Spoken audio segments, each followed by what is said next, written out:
Don't I know you, sir? Don't believe so. I haven't been here in many years. Name's Silas Greaves. Silas Greaves? The bounty hunter? Used to be. Well, what are you doing here in Abilene?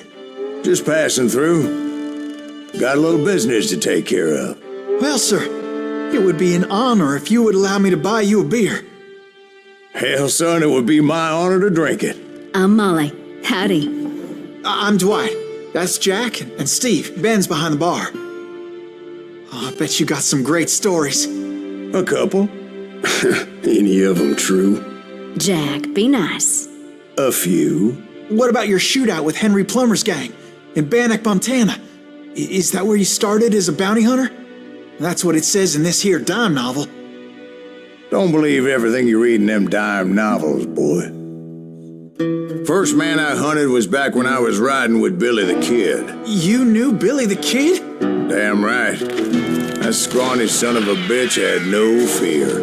Wouldn't back down for nobody. I heard he collected the 10 stars off any crooked lawman who crossed him. It was a war, boy. The Lincoln County War.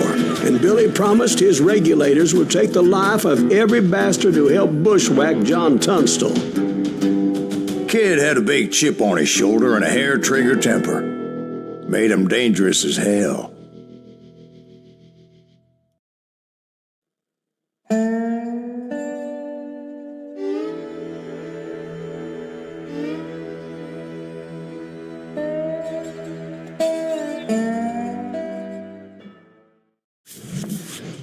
It was about 30 years ago.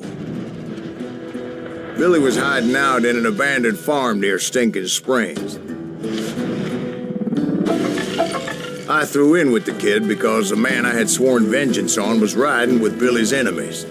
But before I tell you why I want that sumbitch dead, let me tell you what happened that day. I was heading back to the hideout when suddenly I had this funny feeling. Funny, haha? No, Steve. The other kind of funny. You heard, Pat. You need to stay here and keep an eye on the road. I knew those two morons would never let me through. Is he with us? I had no choice. Was it Pat Garrett's posse? Oh, yeah. I heard the shots and I knew I had to move fast. Fire at will. Spread out, God. Garrett and his army of deputies had surrounded the entire homestead. I decided to help Billy and the boys out of it. Hey, we have one behind So us. that's just what I did. Covering fire.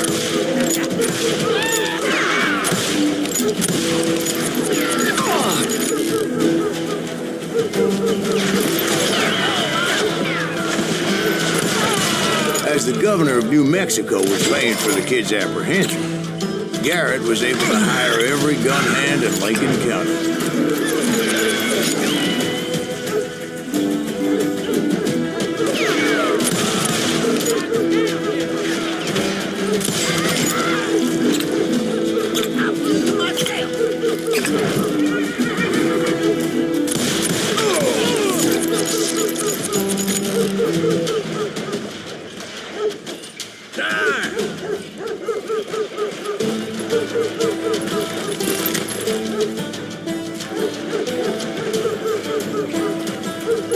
I'm putting you down.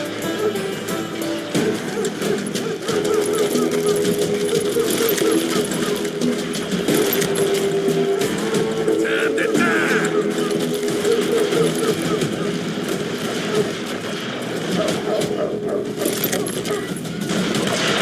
Watch out! One of them! Not him, and he's right behind us! Where the hell's Garrett? Garrett's men were running around like a bunch of chickens with their heads cut off.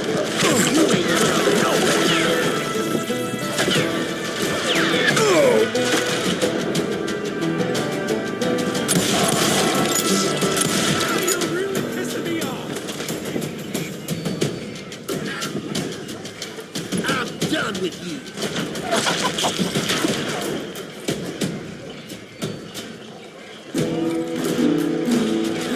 Let's do this. Still, one of them reached the water tower. Not a bad idea. It would be a turkey shoot from up there.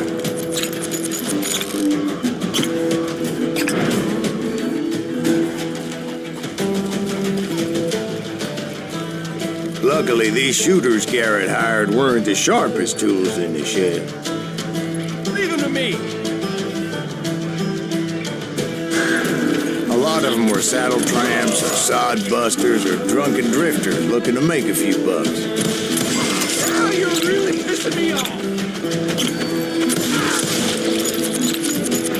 I'm putting you down.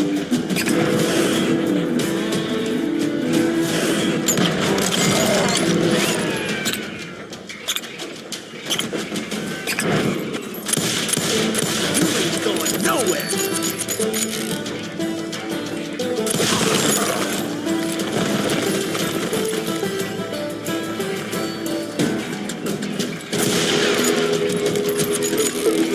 Then, I heard a friendly voice yelling at me from the window. Back door! We'll cover you! Try aiming, you idiot. Truth be told, things weren't much better behind the house. Watch your flank!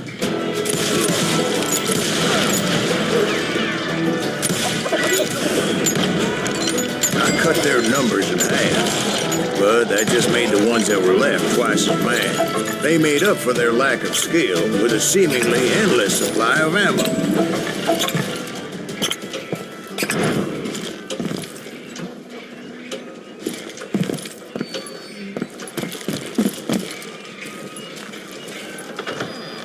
And like that, I was inside, dead, you none the worse for wear. I passed Dirty Dave, and upstairs I found Billy and Charlie Bolton.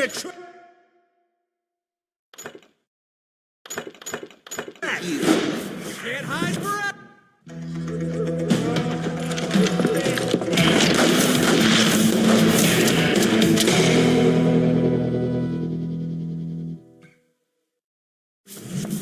Billy looked at me and said, "About time, amigo.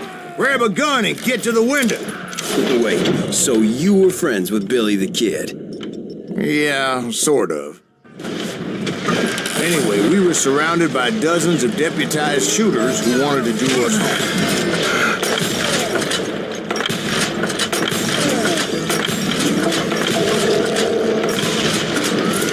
Damn, that was loud.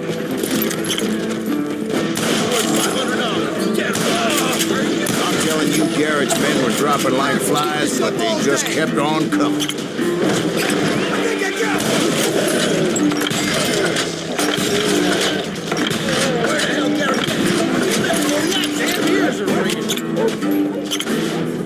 That's when Charlie got hit. "They're catching us in a crossfire," shouted Billy. "Get to the other side."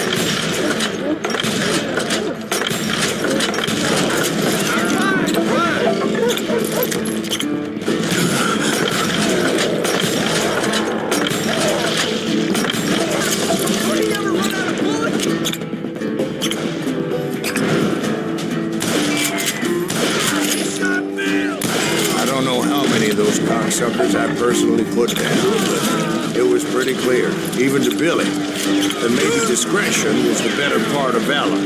What's that mean? It means that it was time to cut and run. "They got a Gatling," Billy shouted. "Get the horses and bring them round back. I'll draw their attention." He directed that order at me. And I thought, what the hell do I have to do? Those poor sons of bitches are done. Many would have fled in my place. But I had that false sense of invincibility that many young men have, like Jack here. What are you saying, old man?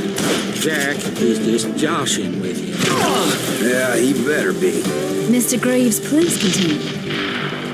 Please, call me Silas, ma'am. Now, where was I? You were heading for the barn. Making my way past a passel of fallen foes.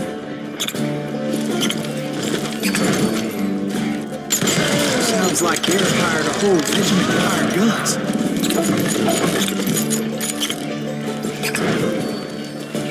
Yeah, and just when I thought I was done with them, more of these hapless bastards would pop up.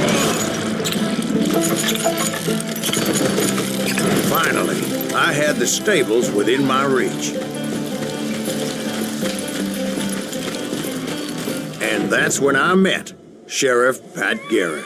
I read that you went toe-to-toe with him, sir. That backstabbing bastard with that tacked-on tin star.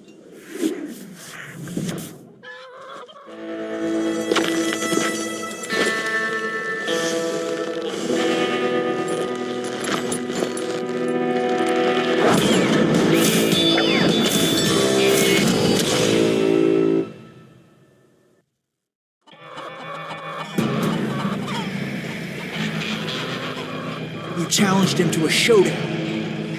You read that in a dime novel? It said he showed no fear as he took your measure with eyes like a rattlesnake.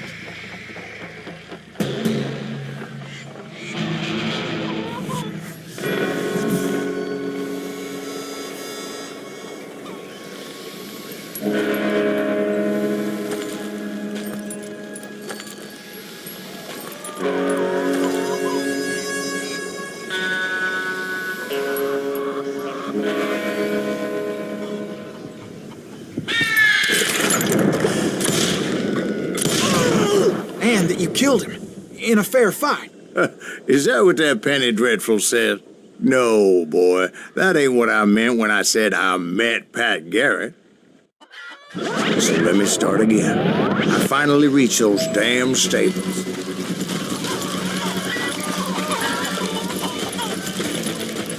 And stepped inside, and last thing I heard was Garrett's voice. That's not Billy. And go on, how did it end? And, boy, that was just the beginning.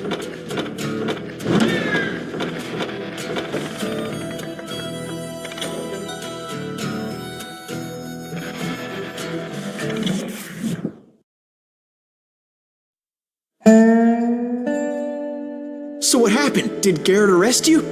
Yeah, after I came to, the bastard had clocked me with his Colt.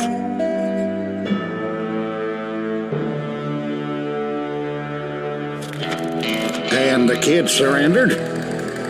When he realized there was no getting out of there alive. So they locked you up in Lincoln? Indeed they did. Sentenced me to hang right along with the kid.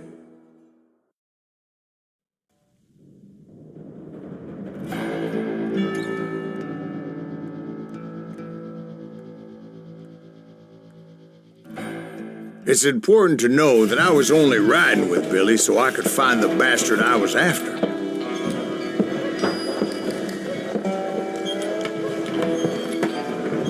He was with John Kinney's gang, and they were sworn enemies of Billy's regulators. Why were you after him? I owed that son of a bitch a bullet for what he had done to me and mine.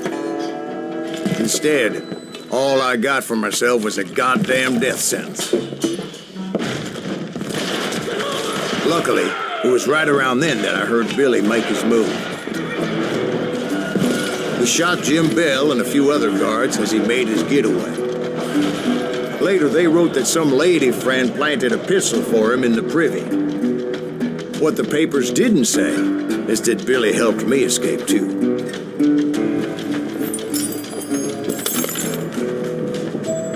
My first order of business was finding a firearm. Luckily, I located Deputy Bob Ollinger's mean-ass shotgun.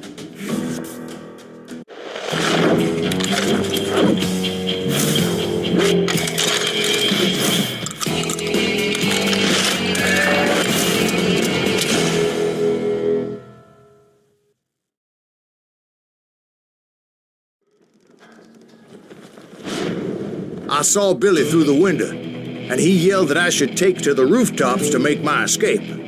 So I did. Anybody see Billy? That son of a bitch shot Jim Bell! Hell yeah. That scattergun was like a double-barreled howitzer. It could blow a man clear off his feet. You hardly had to aim the damn thing. Guards were everywhere looking for him. Can't let the kid get away.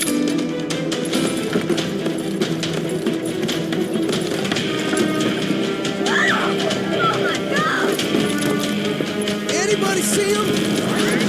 I had to jump from roof to roof like a damn alley cat. My followed the planks where I could, but some of that wood was slippery as hell. The whole town was up in arms. And suddenly, I was a fugitive. How the hell did the kid escape? Garrett's gonna kick our ass! So that bastard you were after, what did he do? He did me and my family a grievous harm. But I knew if I was ever going to find him, I would need to get my ever-loving ass out of there. I tried to be stealthy and sneak my way past. This town doesn't have a moment's peace. I'm here! But hell, if they weren't all waiting for me. Apparently, some of them thought I was Billy. He's in town somewhere! See, me and the kid shared a certain similarity in build and coloring. I was just glad I had Deputy Bob's mean-ass shotgun.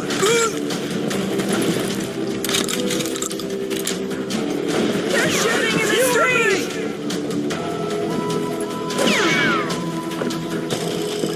I'm here! Put your headstone! There's children here. Stop him! So much lead was whizzing by my head, it was like everyone in Lincoln wanted to put me in the ground. I knew I needed to find a horse. Though I never did have a great fondness for those four-legged grass eaters. Smelly, sweaty, ungrateful beasts. We priced it too high, if you ask me.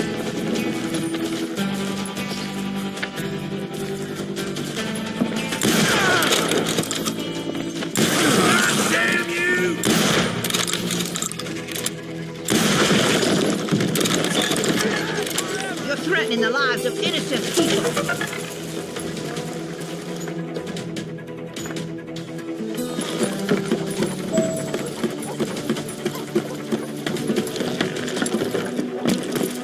That town's going to hell in a headband! Well, where was the kid while you were busy getting shot at? Gone.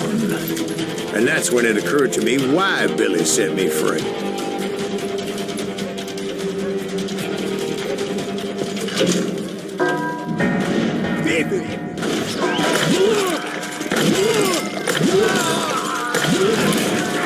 Respect for decency? So I could be a hapless decoy and draw attention while he snuck out of town.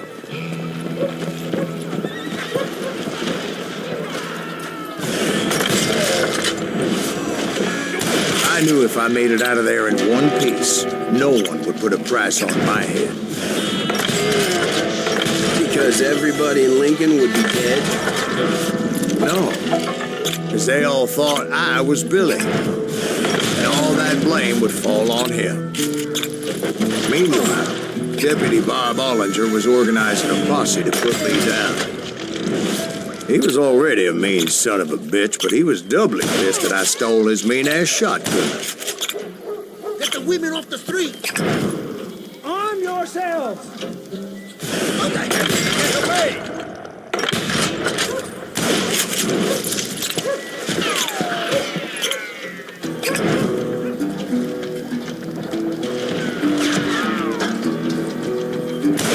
Your turn.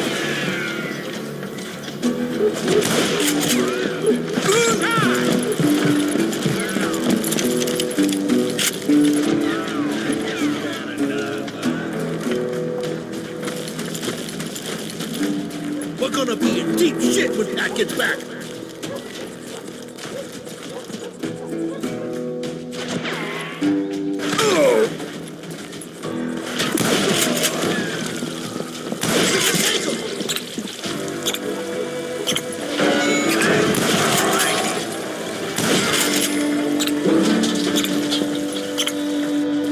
Don't let him get away.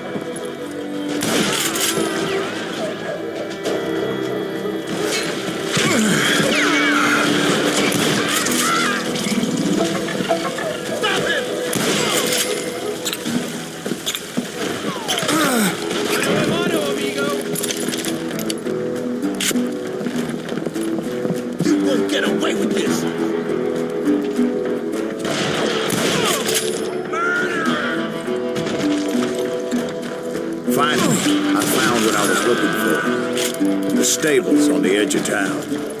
I guess Billy saved your ass, taking out Bob Ollinger the way he did. Billy didn't kill Bob. Well, sure he did. He dispatched him right after he shot Deputy Bell. No, sir. Because Bob came right up behind me, angry as hell that Billy had lit out. "Hello, Bob," I said. "I think you better let me go." And he says, "I don't think so, boy. Not with my shotgun."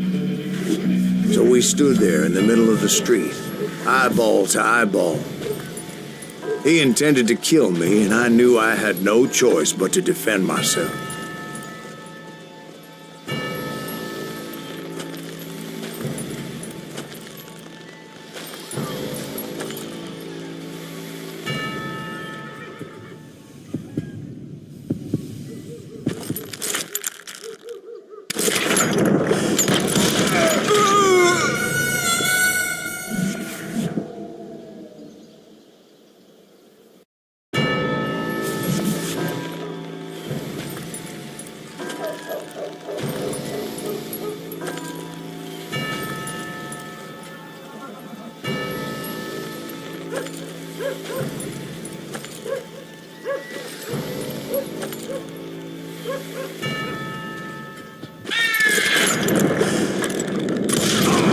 Some say I fought unfairly, but they weren't the ones looking him in the eye that day. Pat Garrett gunned down Billy 3 months later, so his escape was all for naught anyway. So where'd you go after Lincoln? Mexico, until I realized nobody was looking for me. I ended up taking a job at the Rurales. The Mexican Rurales? I was hired to help them track down the cowboys. The most vicious outlaw gang in Cochise County?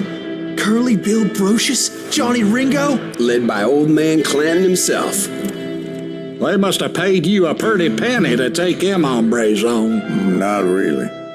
But truth be told, I had my own reasons for going after those boys.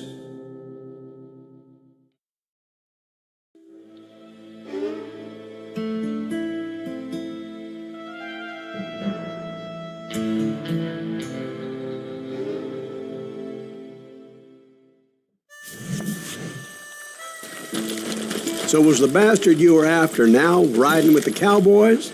Roscoe Bob Bryant was his name. Oh. But no, this time it was a different bastard I was after. The aforementioned Mr. Ringo. And yes, he was working for old man Clanton. Fucking run. I came upon them robbing a stagecoach, which wasn't surprising, being they were such murderous thieves and bastards. The bandits wore red scarves, so I knew they worked for the old man. Over there! There! I did my best to help those poor passengers.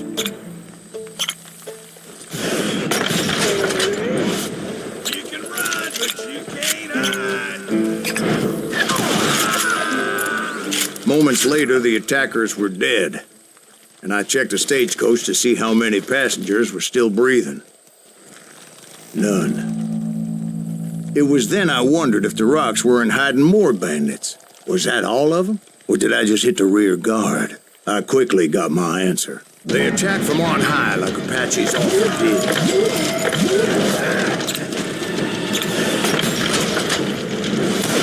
They would appear in great numbers from above and rain down lead on their hapless enemies' heads, making use of the high ground and whatever else they had. Yep, the Apaches always appeared out of nowhere, and there never seemed to be an end to them.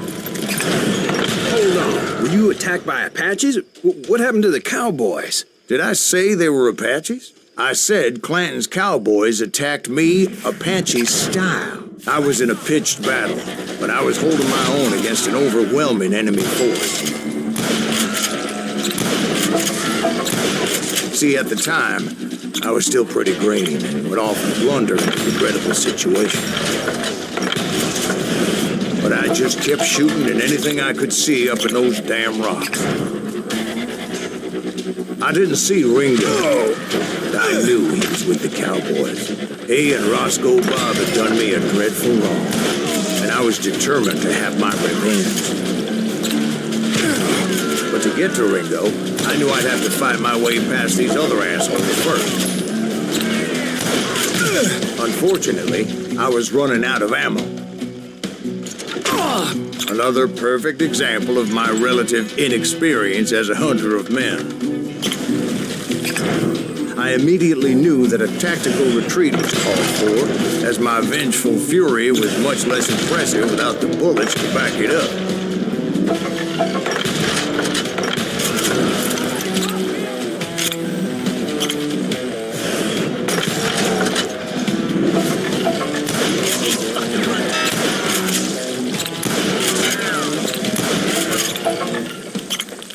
Finally, they managed to corner me.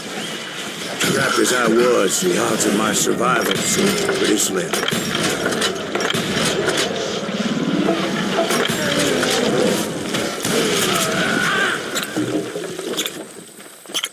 Luckily, serendipity was on my side as I suddenly spotted a way out of my predicament.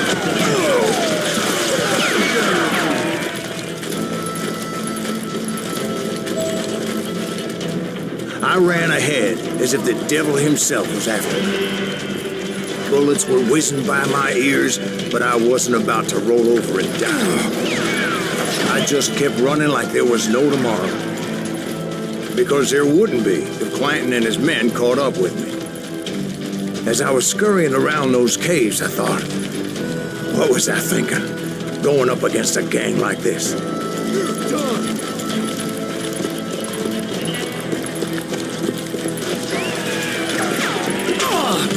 I just kept running, not knowing where the hell I was going. And that's when something miraculous happened. Like manna from heaven, I found the desiccated remains of what looked like an Apache warrior. The old weapon next to him supplied me with some much-needed ammunition.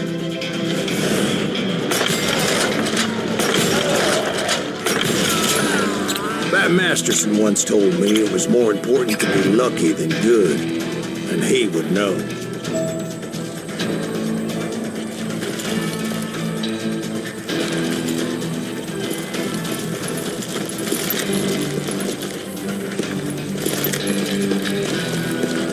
And imagine my surprise when I found a fistful of dynamite to go along with that ammo. That stroke of good fortune evened the odds and bolstered my confidence. It was time to turn the tables. Time for the prey to become the predator. Time for the hunted to become the hunter. Time. All right, Jesus, we get it. They were right where you wanted them. That's right. I was done running. And the old man's boys were not expecting that. No, sir. It was finally time for that old man to pay for his sins.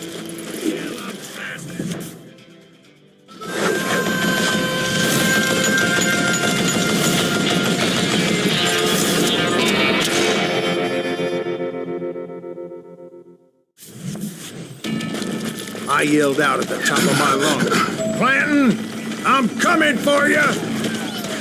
A little stealth might have made more sense, to be perfectly honest. Because that old fool had a Gatling gun and enough bullets to last him till kingdom come. But I knew I could not let that deter me.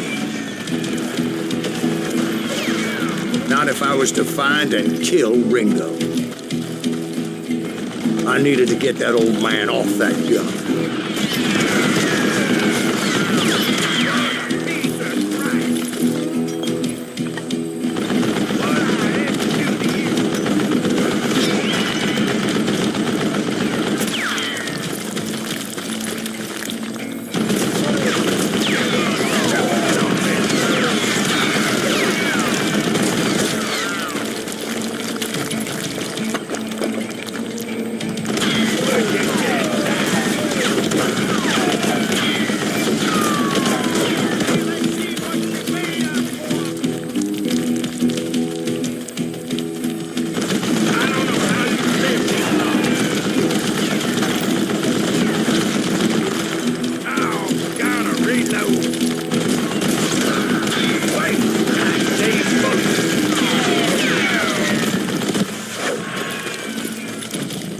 Most everyone thought it was the ruthless who had come up against him in Guadalupe Canyon, but it was just me.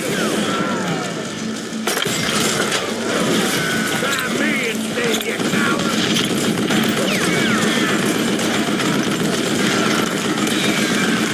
What would I ever do to you?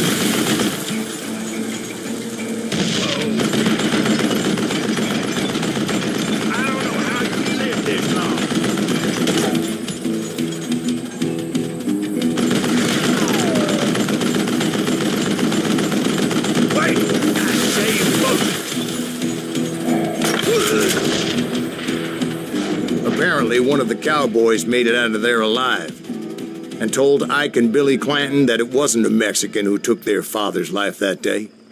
They just assumed it was one of the Earps, and that little misunderstanding eventually led to that legendary gunfight at the OK Corral.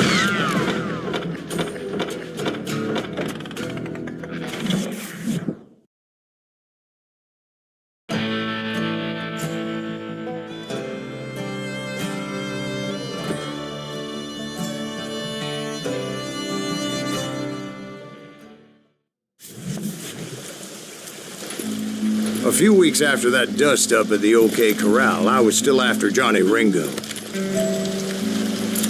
I had tracked him and the cowboys to their hideout at a sawmill, and they were loaded for bear. So what exactly did Johnny Ringo do to piss you off? Well, him and that other bastard. Roscoe Bob Bryant? Yep. They both deserve to die, and I promise I'll tell you why. But first, I need to tell you about the Cowboys' new boss, Curly Bill Brocious. Earp's coming! Get ready, boys.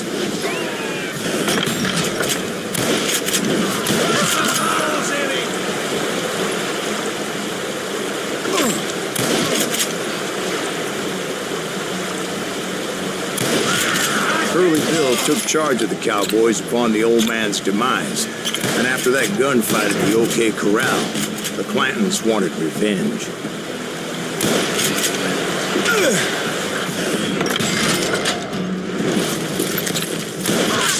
So they murdered Morgan Earp and grievously wounded his older brother, Virgil.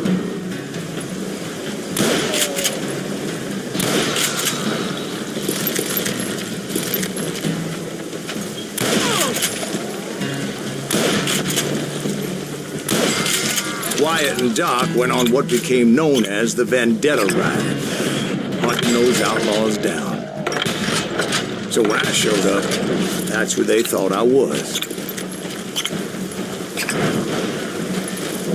I'm tired of being shot at!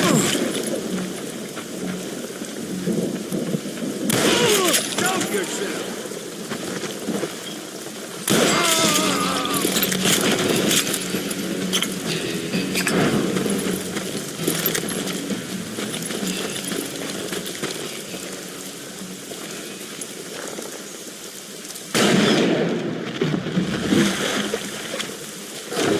There were killers around every corner, all wearing red bandanas. That's how the Cowboys identified each other, and I was beginning to wish I had one myself. But I wasn't about to let Ringo walk away unscathed, and that's what drove me forward. They say that Ringo was infernally fast. I hardly saw anyone faster, boy. Certainly not Wyatt Earp. That man was all hat and no cap. And would somebody kill him? Earp wasn't much of a match for him, but Doc Holliday liked him. That Lunger should have kept his nose out of it. They never charged anyone for the murder of Morgan Earp. But everybody knew that Curly shot him in the back. That was common knowledge. Well, maybe so. But Ringo had nothing to do with it. He was just being loyal to a friend. Is that what you call it? Being loyal. Excuse me, sir. I have a question. What's that, Dwight? After old man Clanton died, why didn't his son take over the Cowboys? Because Ike Clanton was dumber than a box of rocks and a yellow belly to boot.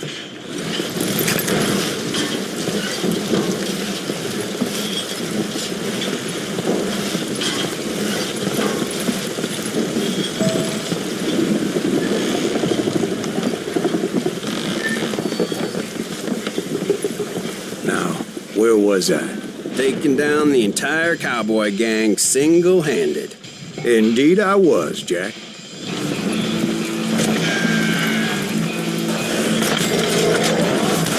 He's out of his mind!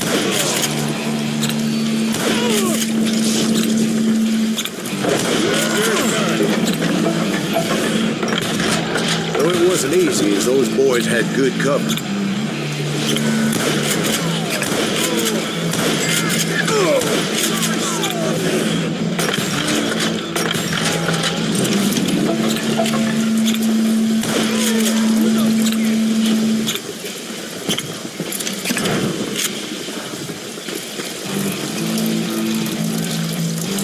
I'm gonna shoot you dead!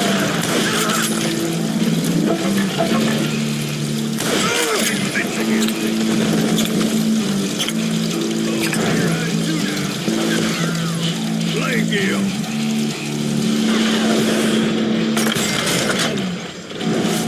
Here's it coming!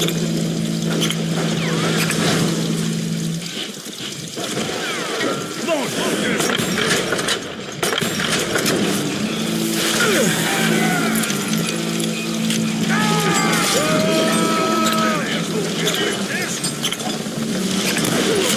There were carts everywhere, piles of lumber, and God knows what else for people to hide behind.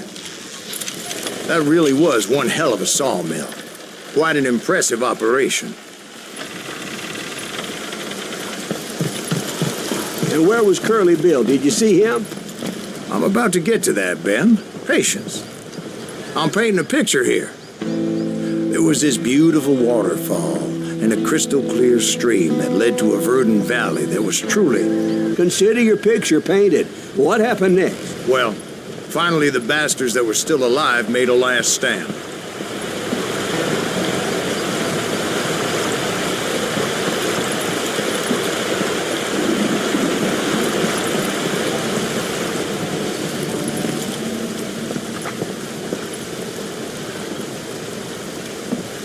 Curly Bill, Johnny Ringo, and his compadres took off into the lumber yard, and I followed after.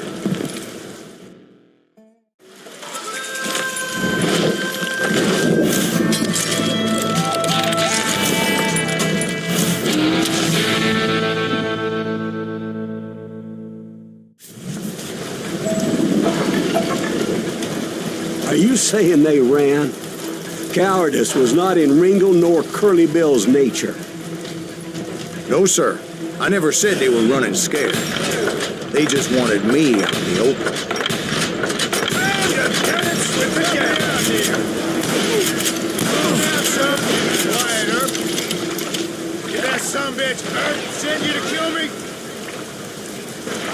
Brocious gave me no choice but to take his life.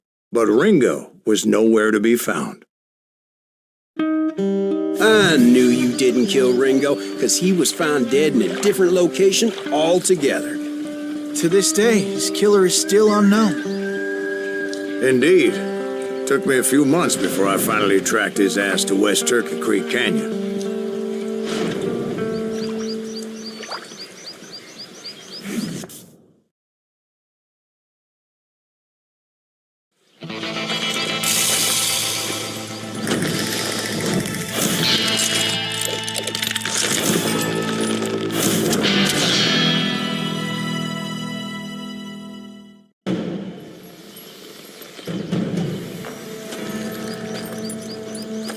That's incredible, sir.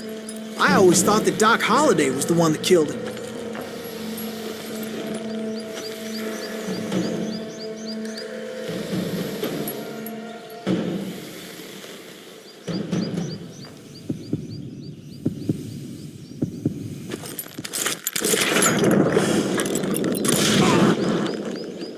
Sorry I had to ruin the legend for you, boy.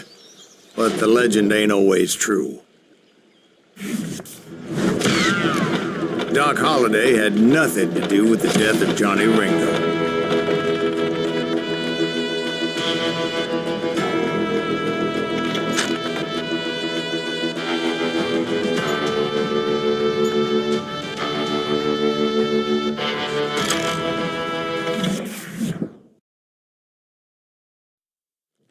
I was paid a healthy bounty for Ringo and Curly Bill, and realized there was real money to be made. That's why I went after Henry Plummer.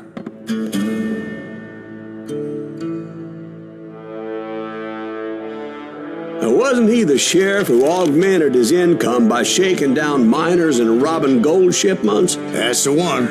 Oh, yeah, I remember him. He ran that gang of thieving outlaws called the Innocents. So it's true that you went toe-to-toe with him? Indeed I did, son. Indeed I did.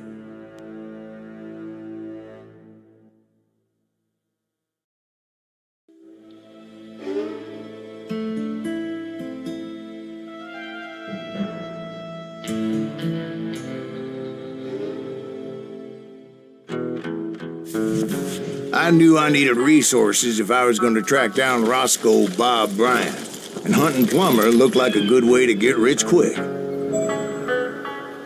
As the local vigilantes exposed him as the leader of the bandits, and put a generous price on his head. Plummer rallied his gang to plunder one last gold mine before making their escape, and that's where I thought I'd find him.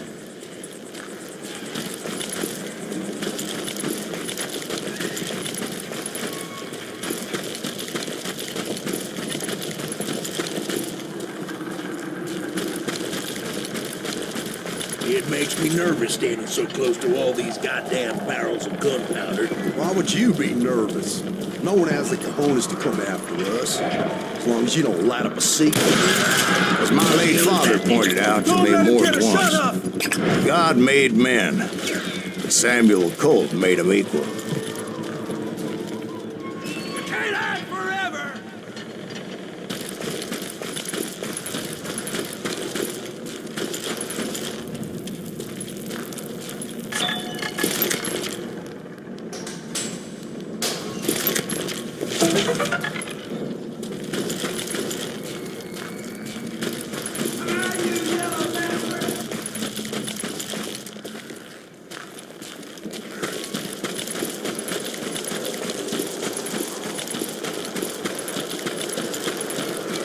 That's it for you!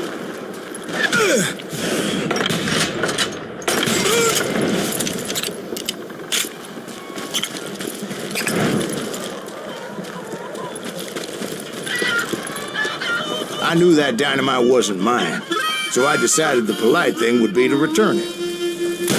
It was the biggest gold rush since Sutter's Mill in '48.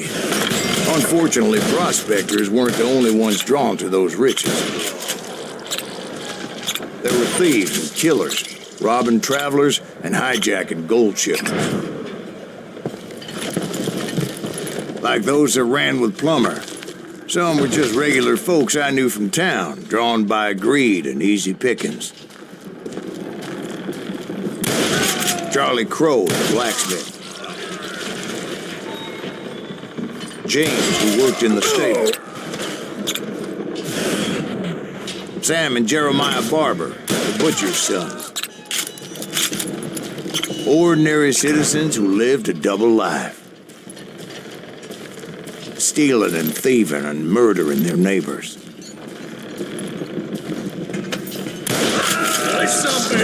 course, the rest were veterans of the Civil War. Stone-cold killers trained on the bloody fields of Shiloh and Antietam. Plummer had a lot of men on his payroll. A hell of a lot. That son of a bitch pretended to protect the public with one hand while stealing them blind with the other. He set up a defensive perimeter which I had no idea how to breach.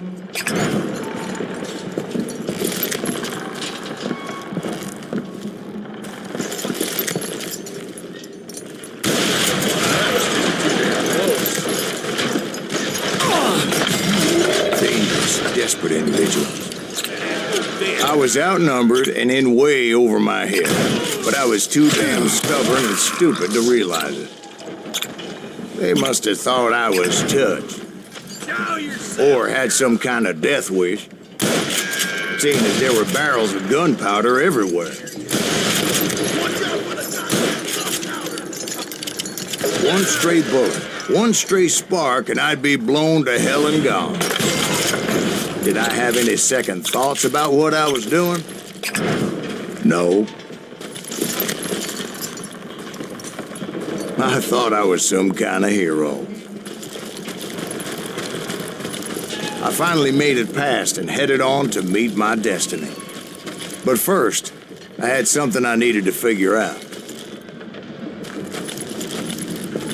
I had a few ideas on how to get into that mine, but once I made my decision, I knew there was no turning back. So my first thought was to enter the nearest mine portal. I saw an entrance. Made sense. It was the quickest way in, but that also made it more dangerous, as there would undoubtedly be enemy pickets posted along the way.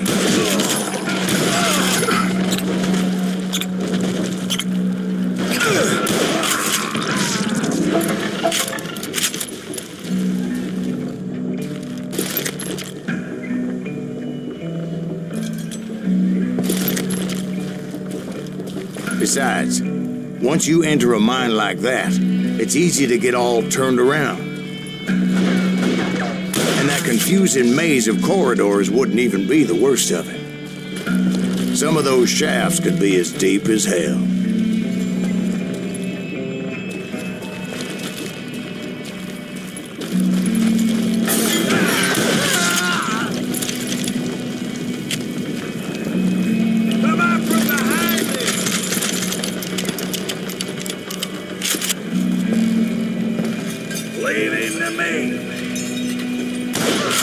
A single stumble or misstep can easily end in a deadly plunge to oblivion.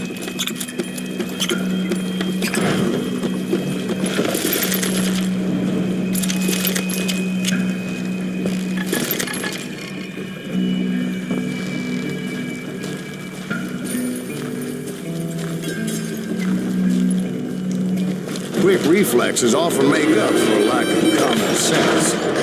Luckily, I was never one to be easily bushwhacked. I would just need to be careful not to blow myself to kingdom come.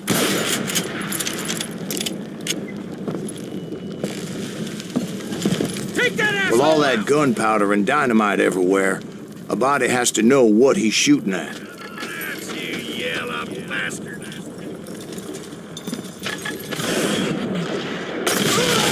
All it takes is one tiny spark, and boom.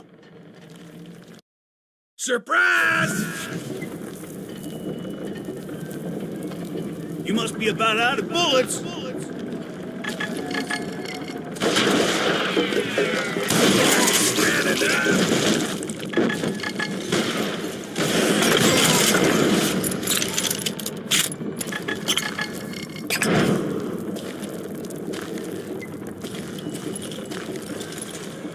One wrong bullet could have turned that mine into a dad-blasted tomb.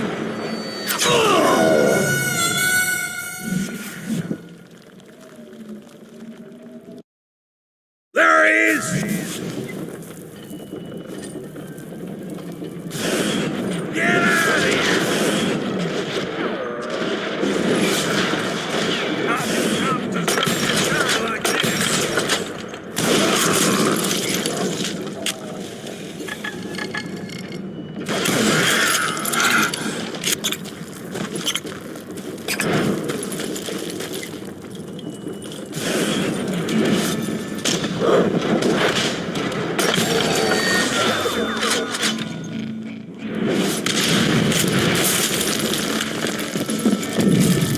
I freely admit that my plan of attack is not just moronic, but clearly insightful.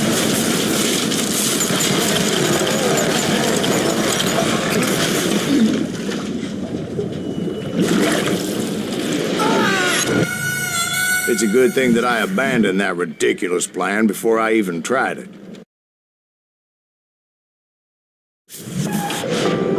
Instead, I spotted a ladder, way into the mine from the opposite side.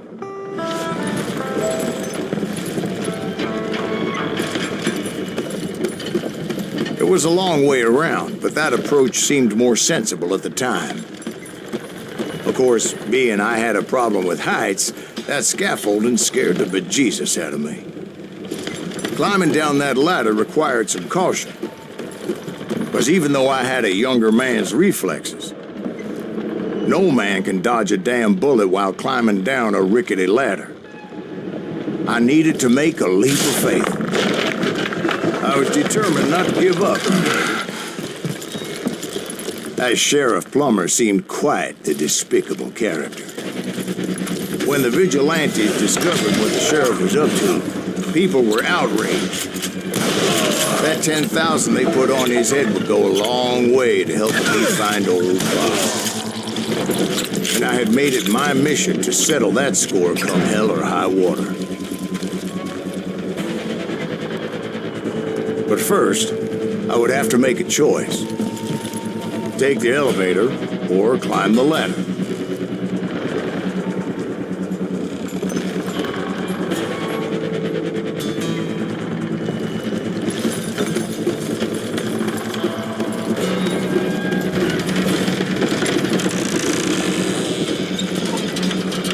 I wanted to use the element of surprise. Plus, I figured I could use the exercise. I was warmed up already, so what the hell?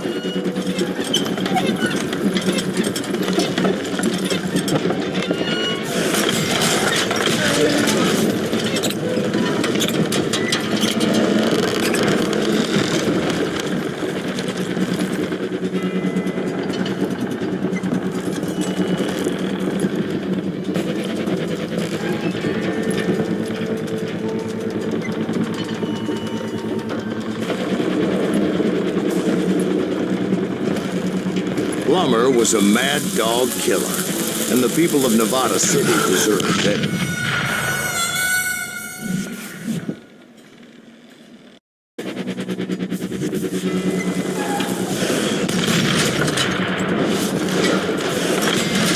Right, well, he was the sheriff of both places at one time or another, but that's neither here nor there. The point was, taking him down would save a lot of lives, including my own.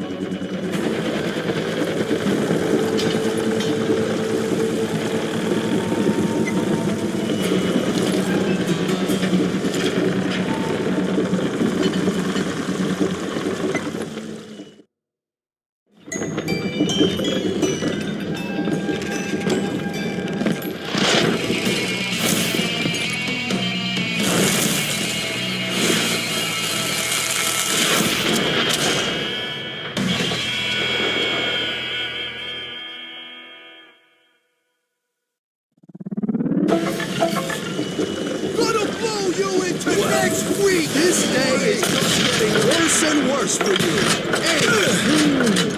Henry Plummer was clearly unhinged, and I could see right away that this was going to take some doing.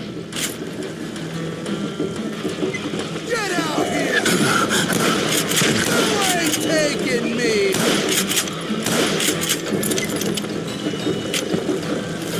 Who said you could throw dynamite? Yeah, I need some help here! Come on, boys! Take this cocksucker out! He's killing a lot of good men.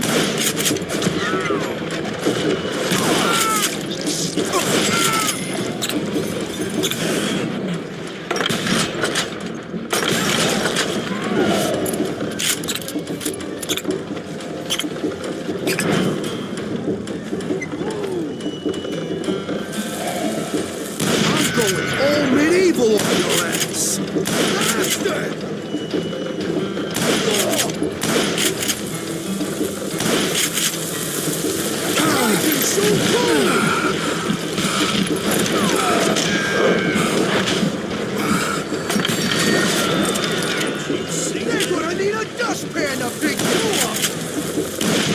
You are really chapping my ass! So that's how Henry Plummer died. Him and his crew were worth their weight in gold. And now, I was officially a bounty hunter.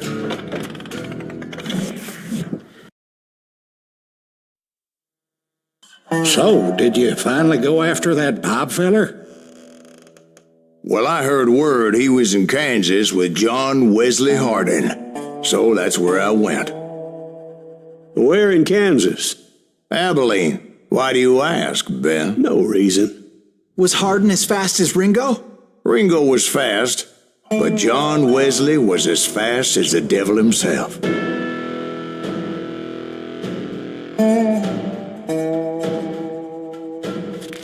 Hell, he killed his first man at 15. From that day forward, he had a price on his head and wouldn't back down for nobody, not even Wild Bill Hickok himself.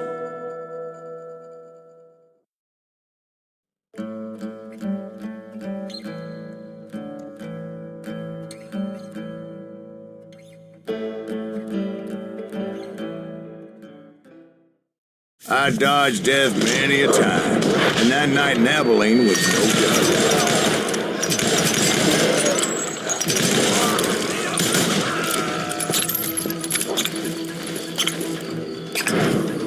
I was there with the intention of finding that bastard Bob and collecting the bounty on John Wesley.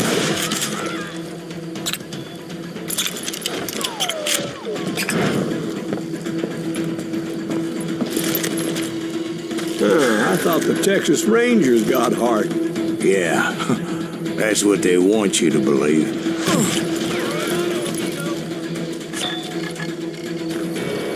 It was cold in a witch's tit and a brass bra that night as I fought my way past his loyal compadres.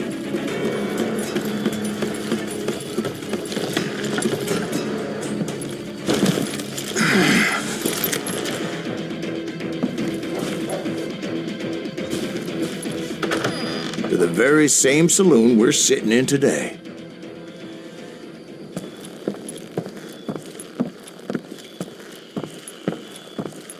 Look around and imagine this place painted in blood.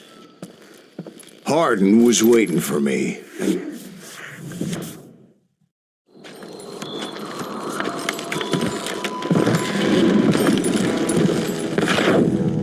wait, I'm jumping the gun here. Let me back up and give you some background on this sumbitch. He deserves that much. Don't you think so, Ben? John Wesley Hardin was a killer. By the end, he confessed to taking the lives of 42 men. Fathers and husbands, brothers and sons, men with families who cared about them. He was a bona fide folk hero by then, and had amassed a gang of armed miscreants and other assorted thugs.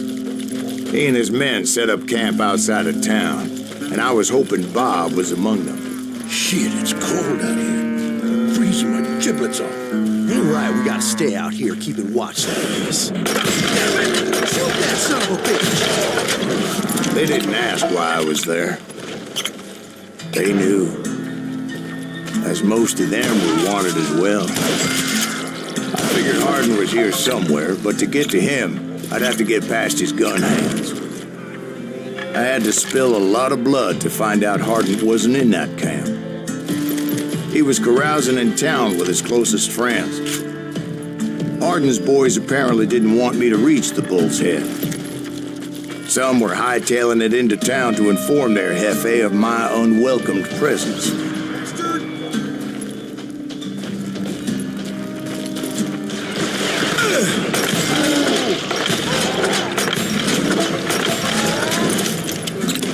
Sorry, son of a bitch!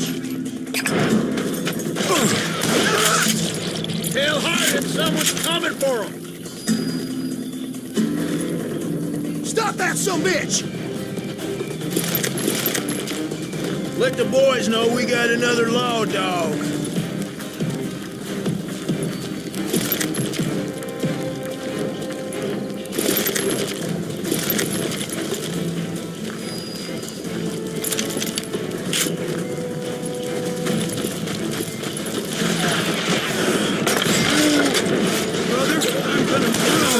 I wondered if Bob was among them.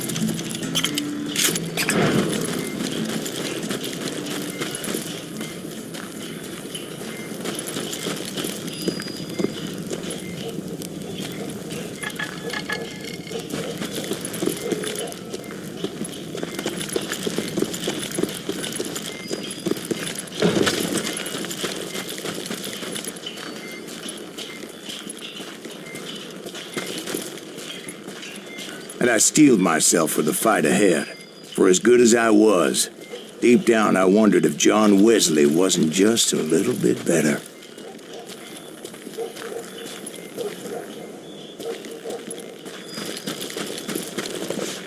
Before I could test my mettle against Hardin, however, I would first need to dispatch his cadre of hired killers. Most of these degenerates were beyond redemption, but John Wesley might have been a different story. I didn't learn until later that that night was in fact his birthday celebration. There he is!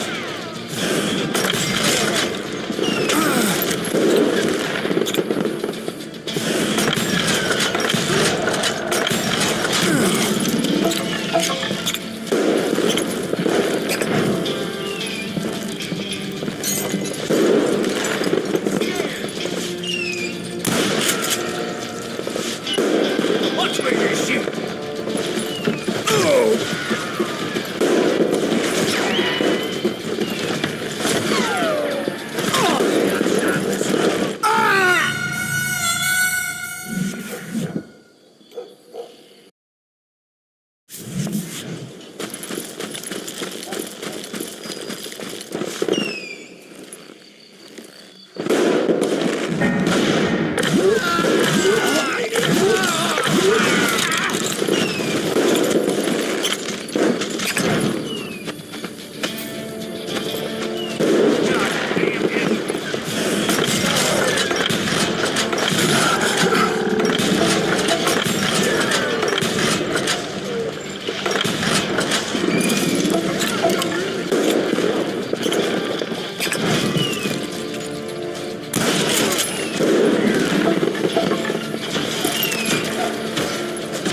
Shoot him!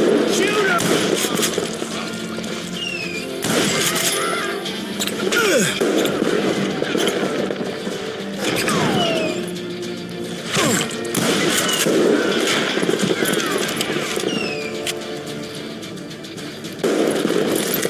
Crazy bastard!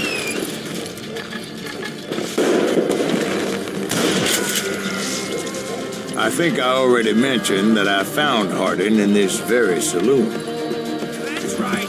Run!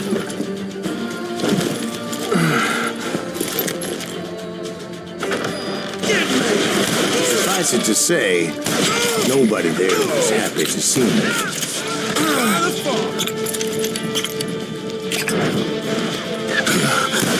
Get a good shot at him!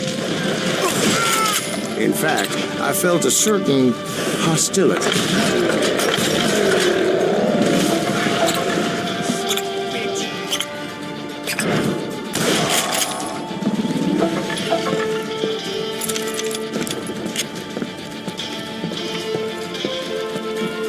Time to die!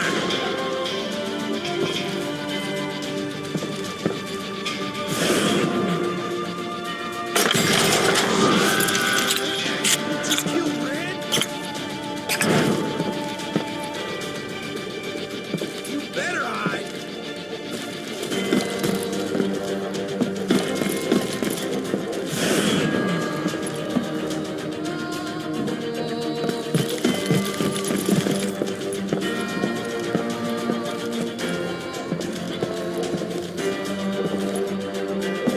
Yeah, you know you can't beat me.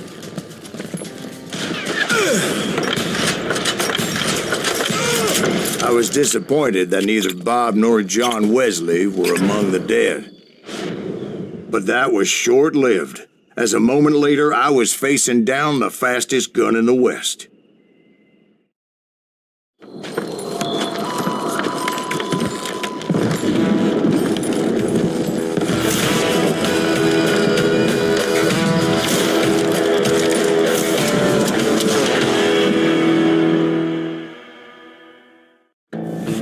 I felt a bolt of adrenaline, or maybe that was fear. He was well known for his tricks, and I knew I'd need my own if I was ever to defeat him.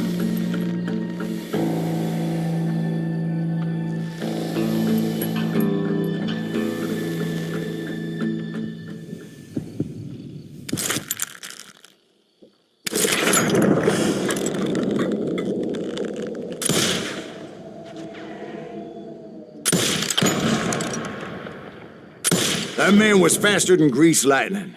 But being inebriated as he was, he didn't count his shots. And now, he was at my mercy.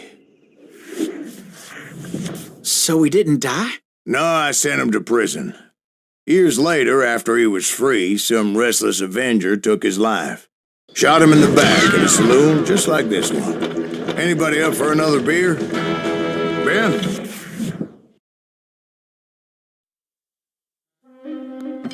Thank you, darling. Yeah, some say revenge is a dish best served cold.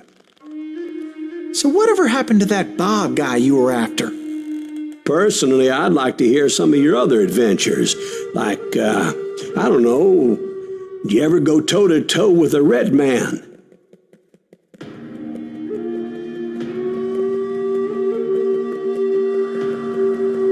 Yes, I did, Ben.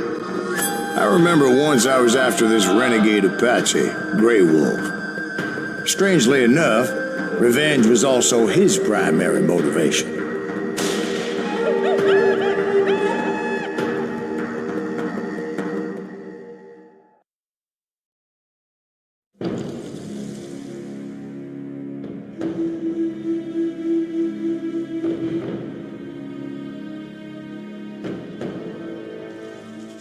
A bounty was put on Grey Wolf's head, and that's how I came to hunt him in the mountains. Mountains so high they tickled the nether regions of heaven.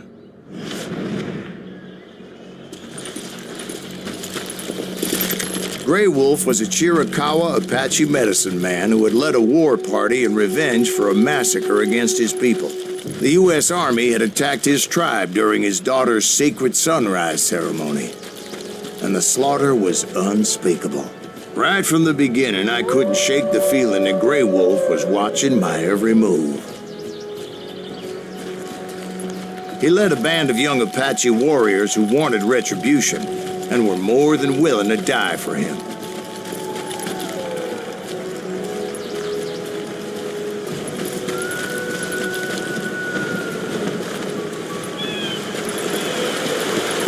They saw me before I saw them.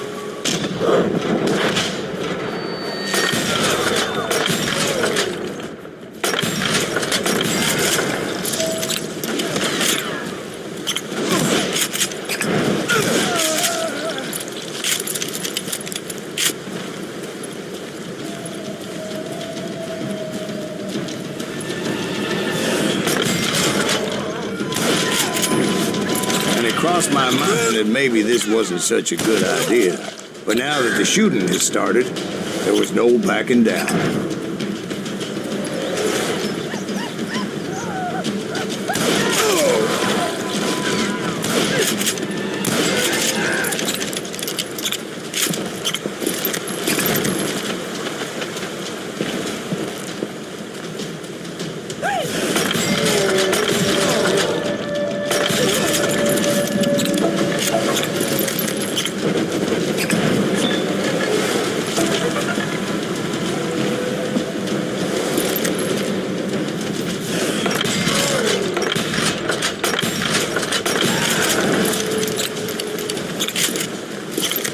It was rugged country, the winter home of the Chiricahuas, and that's why they had retreated there.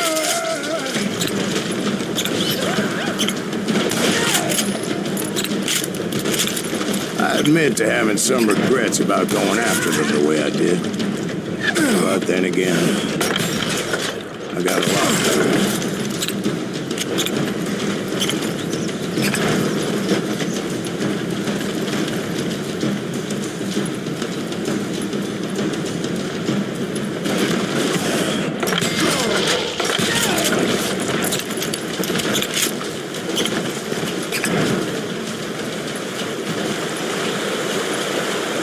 Did you find Grey Wolf? Not at that moment, but I did find the entrance to their hideout.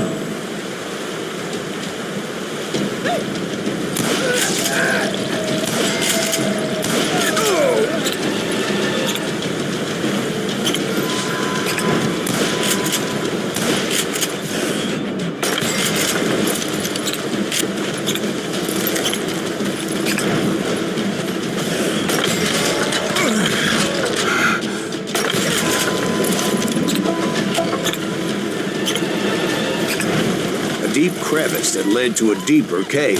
Don't tell me you went in there. Yeah, but it's not out of bravery so much as pure, angry cussedness.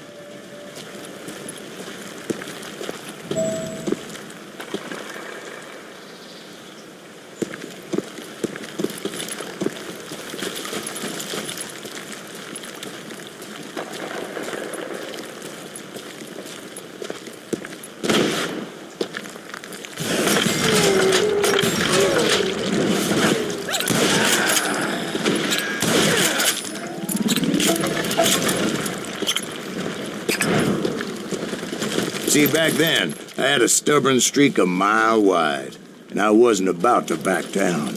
So it was like pitch black in there? Actually, it was pretty well lit. They had torches on the walls.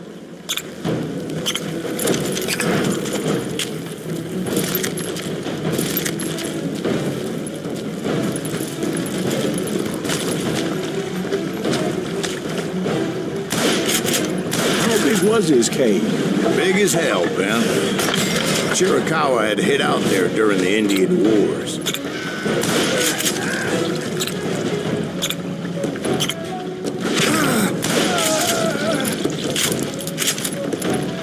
They thought it was haunted with the ghosts of those murdered by the horse soldiers. The cave was haunted with dead Indian ghosts? To be honest, I was more concerned with the live ones than the dead ones.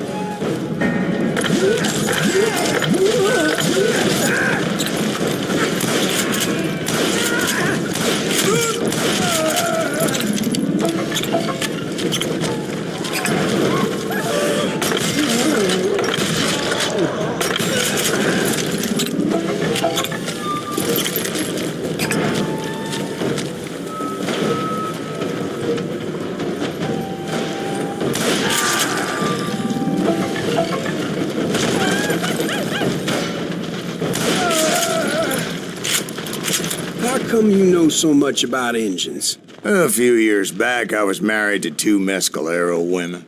At the same time? Yeah, they were sisters. Polygyny is traditional among the Mescalero. So what happened?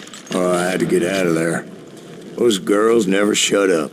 Both of them nagging at me all the time. Drove me half crazy. Haven't seen them since. No, I mean, what happened with Grey Wolf? Oh, well, I pursued him into the Cave of Death. I came upon this flooded grotto, and that's when I saw him. He came to me unarmed and unafraid.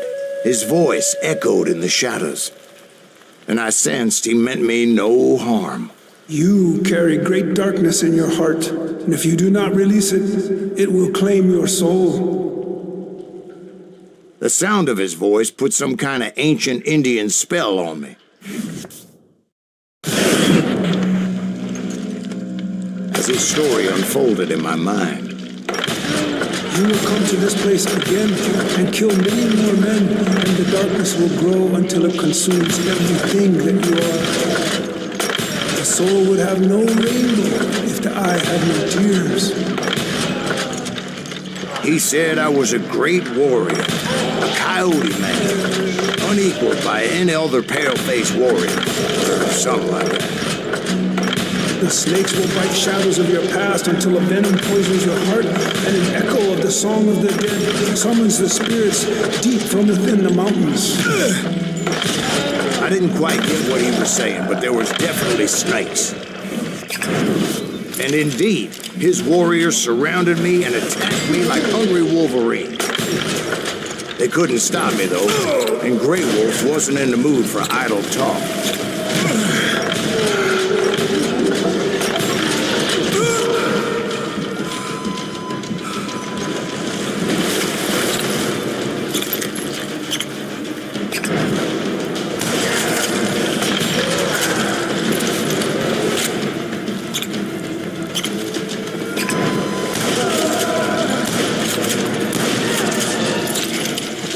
I swear I couldn't see any way out of this trap.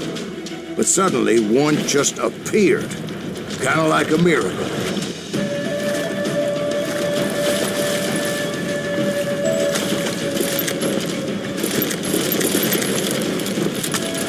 felt like I would be lost in that damn cave forever.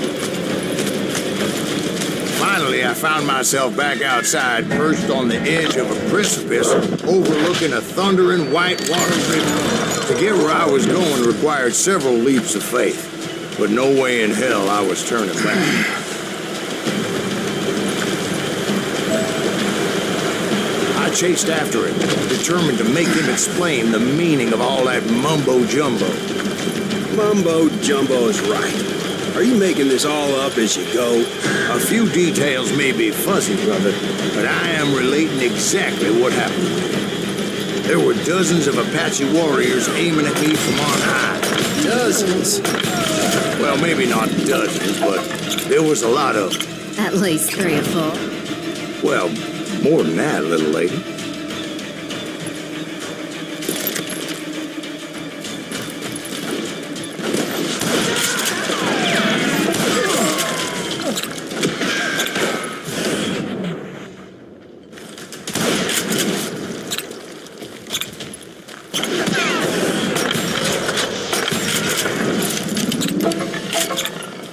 I had a steep climb up creek ahead of me and scrambled up those rocks like a mountain goat.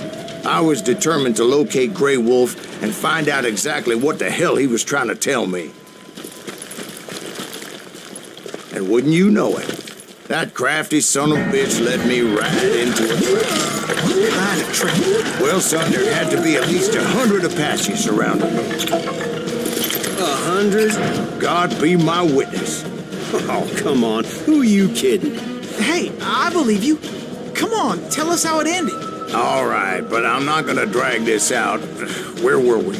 You were surrounded by 100 Apache warriors. Well, I didn't take the time to count them exactly, but there were a lot of them.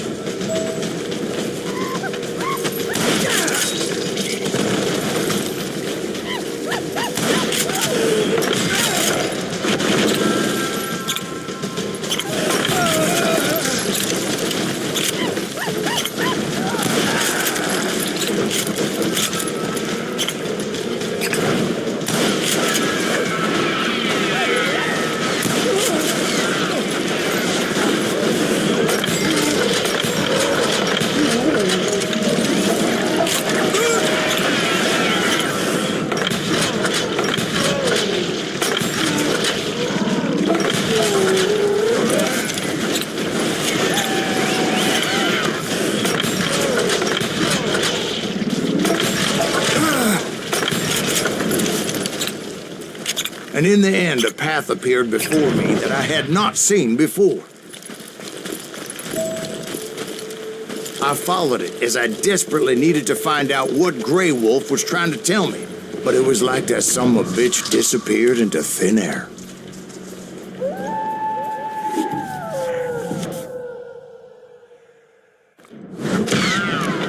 Never did find him. And never did collect my god. Thank you, darling. It's interesting how the truth can sometimes seem might malleable, depending upon your point of view. Like how those dime novels make you out to be something you're not? Jack, don't be starting trouble. No, he's right. They do tend to exaggerate. Did they exaggerate your part in taking down the Daltons? Well, I was there in the flesh, boy, so I saw what happened firsthand.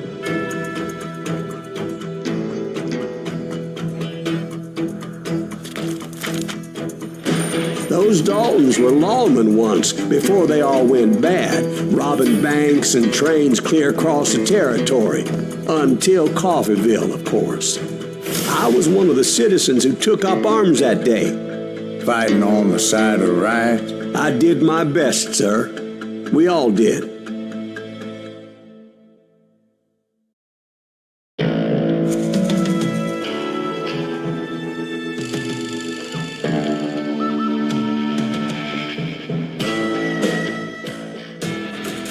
It was early morning.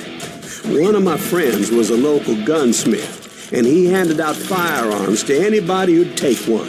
You see, the Daltons got it in their heads to rob 2 banks at the same time. 2 banks on the same damn street. story was Bob Dalton's girl was always riding and how he had no ambition. Well, the locals recognized the Daltons right off. Before they could get away, half the town took up arms to defend their property.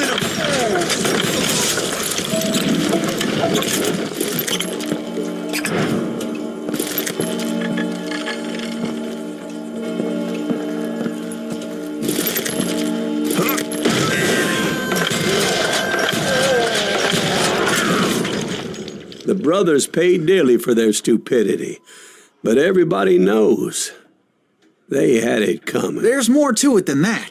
I read all about that day, so I know for a fact that it went down very differently. First of all, it was high noon. A posse of U.S. deputy marshals were on the rooftop across the street. Get ready, boys. They're gonna make a move. The lawmen had been tracking the Daltons for months. Now they finally had them dead to rights. Among them was a bounty hunter feared by many a lawman. The marshals tried to get the Daltons to surrender. They'll give up eventually. We just gotta wait till some bitches out. This bounty hunter knew that the brothers were far too proud to ever lay down their guns. He went in there alone to confront those criminals. One of the marshals shouted, "Where are you going? Are you crazy?" Hey, where do you think you're going, dumbass? That rifle's mine. But he paid him no mind. He saw a way to get around to the back of the bank. Then he figured out how to hit the Daltons from a direction they weren't expecting.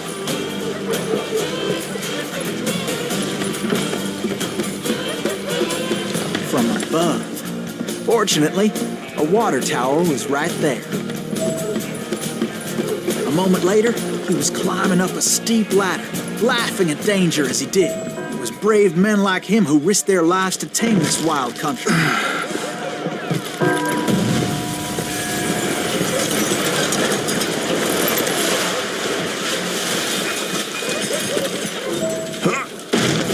We've got company. Heroic men like him, who did what other men couldn't or wouldn't to make this country free. Like Jim Booth. Is that Davy Silas Crockett, Greaves? who died Son of a defending the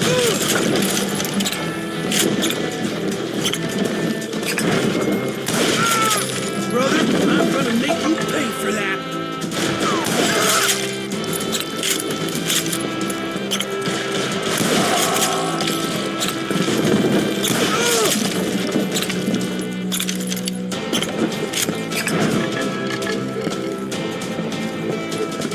Over there!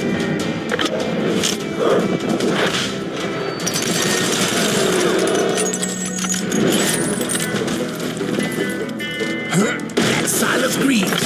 What the hell? Blam! Blam! He came away victorious, taking down those thieving Daltons.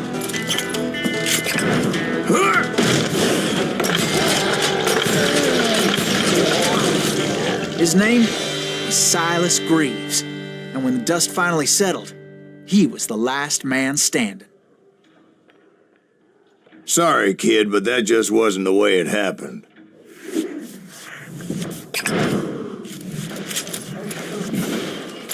It was early evening, not high noon.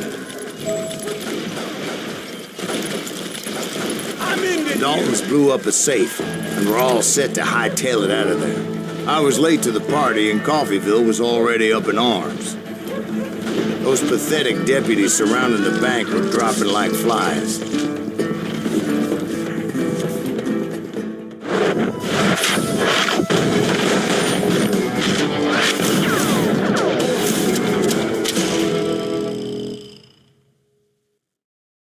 I'd been tracking those jokers for months, waiting for them to do something reckless. And finally, they did. Those stupid bastards decided to rob 2 banks at the same time in the same town where everybody knew them. But they still had friends in Coffeyville. Shoot, I dare you. Keep shooting. I don't mind.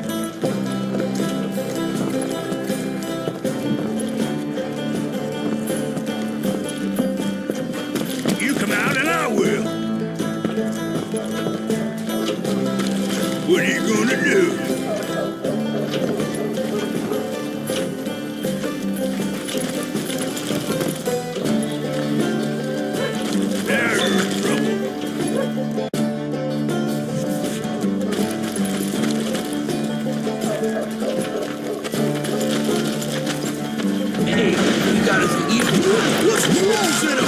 Those friends came after me like a pack of wild dogs, tooth and nail. They were coming at me from all directions. I caught sight of the Daltons running with the money and didn't want to lose them. The problem was, they knew the town better than I did. To top it off, I found myself in the middle of another shootout entirely. Did the Daltons hole up in somebody's house? No, it was the Smiths, I believe. They were cousins of the Daltons, and they were shooting at the Browns, who were shooting at the Daltons, which wasn't any surprise, because those two families have been feuding forever. And since the Joneses are related to the Browns, they shot at the Smiths, pissing off the Heinhoffers, whose daughter recently married a Smith. Well, bullets were flying every which way as all the old feuds in Kansas caught fire all at once. There was a hell of a lot of pissed off people in Coffeyville that day. But that's just the way life is sometimes. Shit happens. The Dalton boys knew I would never give up. Those Daltons weren't the sharpest knives in the drawer, but they always stood together. They set a trap to slow me down and allow at least two of them to escape. The third brother stayed behind to plant me, just in case that trap of theirs didn't work.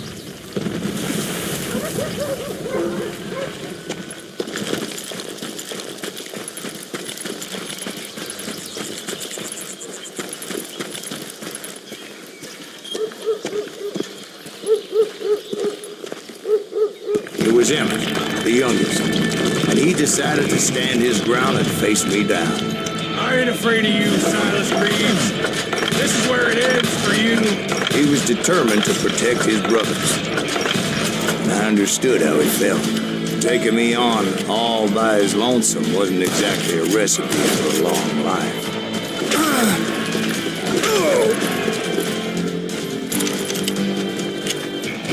It's almost time.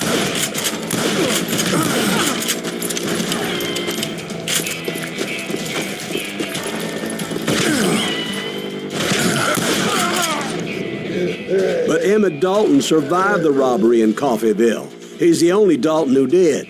They say he was shot 23 times. Well, Dwight, who do you think put all those damn holes in him?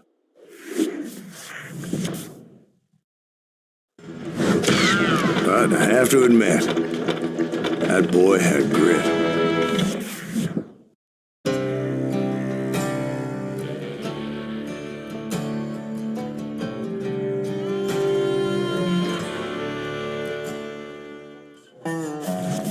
Will you get those suckers? It took me a couple of days to track the Daltons down. They can't get away with this! And in that time, a whole posse of local vigilantes offered to lend a hand. We'll track them to the ends of the earth. They seemed as determined as me to find those outlaws. But as we headed into those swamps, it was like I had my own private army. There was no way those boys were getting away this time.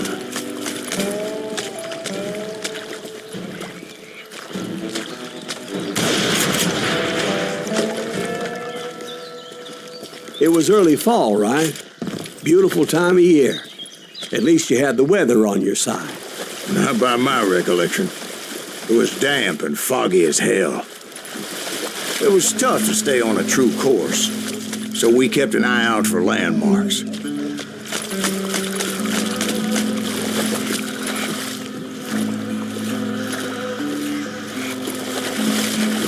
It was autumn. The maple trees were in full color, red as blood.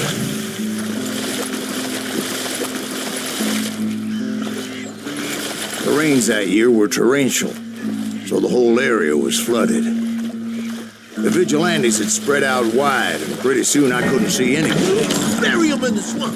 Plant them where they stand. Except for some bitches ahead of me wanting to do me harm, so I had to face them alone. I wondered why my compatriots didn't come running when they heard the shots.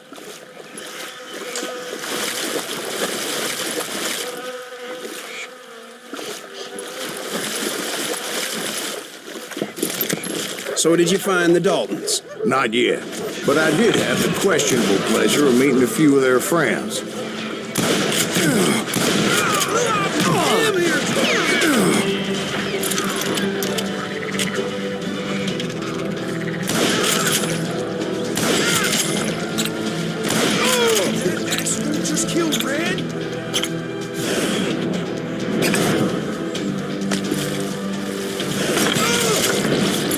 boys had established quite a reputation by that time, so they attracted all manner of riffraff to their cause.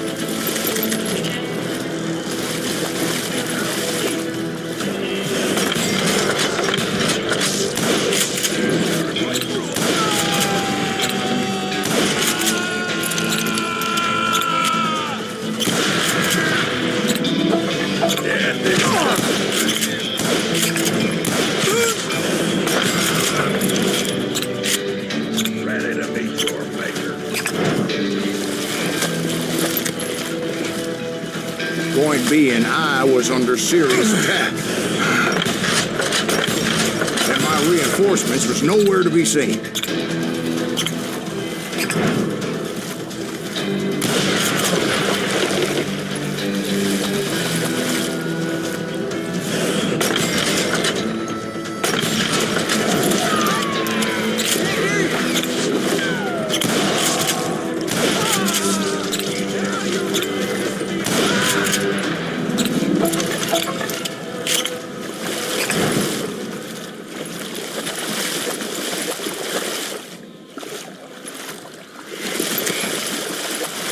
But luckily, a barn materialized as if right before my eyes. I scrambled up top to get a better view,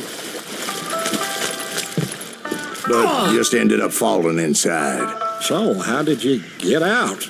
The barn doors was open. About right then, I saw some suspicious characters running for the bushes. Of course, I followed them. But that goddamn swamp was like a goddamn maze, and pretty soon I had no goddamn idea where I was. Steve? So I just started walking, and pretty soon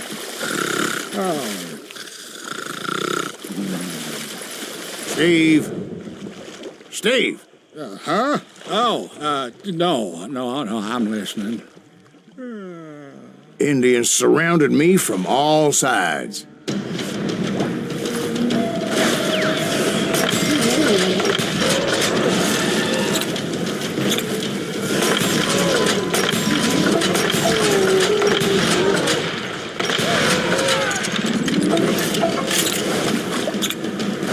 Indians? There were Indians? No. I just wanted to make sure Steve was paying attention.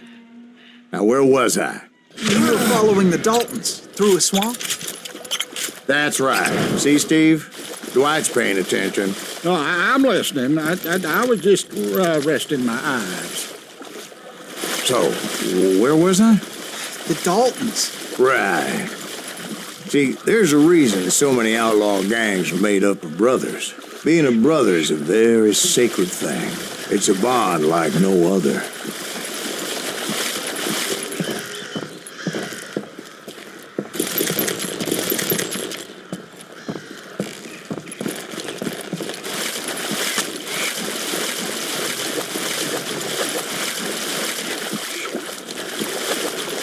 Bounty hunter!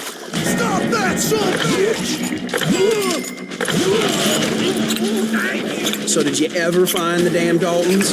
Not yet, but I did find a few of their cousins. You Kansans breed like rabbits. More Smiths or Heimhoffers or who knows what.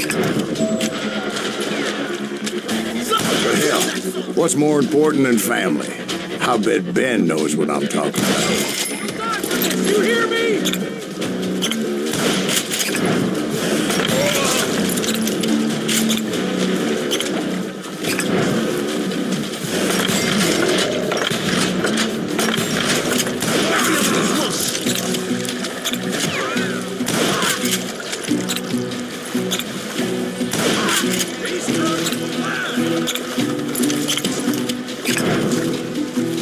Kill that goddamn bounty hunter!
gonna shoot you dead!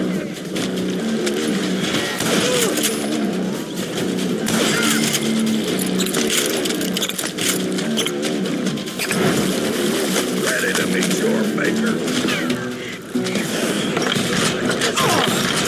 I knew those Dalton boys were out there somewhere, standing together against anyone who would threaten them.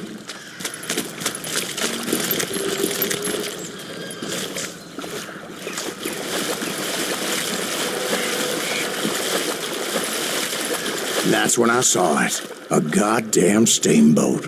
A steamboat in a swamp? Yeah, Steve, but this wasn't much more than a wreck, really. But how'd a damn steamboat end up in the swamps? Yes, it floated off during the flood of '89. Now, was it a stern-wheeler or a side-wheeler? What? Does that really make a difference, Steve? It was a steamboat with a goddamn army on board. It was then that a fusillade of bullets come raining down from on high, and those vigilantes who accompanied me weren't anywhere to be found. But among those men that were shooting at me, I thought I saw some familiar faces.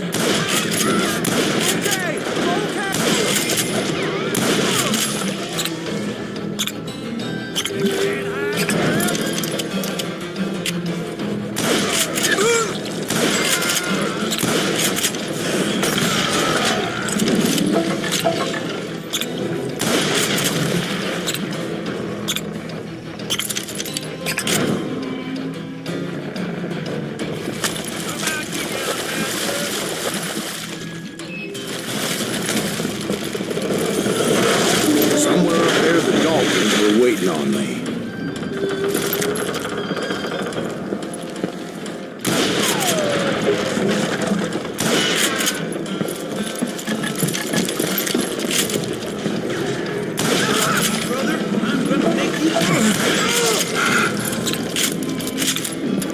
Sounds like you don't give up too easy. That's the kind of man I am, Ben. I set out to do something. I do it. Surrender just ain't in my nature. Plus, I'm stubborn as hell.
Right about then, much to my relief, the vigilantes finally arrived. Their leader motioned at a cabin in the middle of the top deck, pointing me directly at the Daltons. I finally had them, after months of dogged pursuit.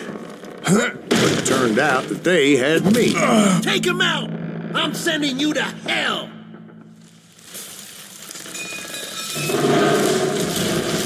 The Daltons had played me like a fiddle. Apparently, the vigilantes were on their damn payroll. They didn't just want to shoot me. They wanted to burn me alive. But finding my way out of a burning labyrinth proved to be quite a challenge. It was a riverboat, right? I mean, it's not like it was a goddamn ocean liner. Well, yeah, but I was in a fight. Did you hear about that ship that's gonna launch next year? Largest one in the world. You're talking about the Titanic. If you ask me, it's too blessed big. I don't think it'll even float. So anyway... Don't be stupid, Steve. They know what they're doing. They say that the Titanic is unsinkable. Oh, God. But getting back to that steamboat, how'd you get off it, Breeze? I took in a lot of smoke that day, so I admit my recollection might be a bit hazy. But somehow I managed to finally disembark. It was time to settle this once and for all.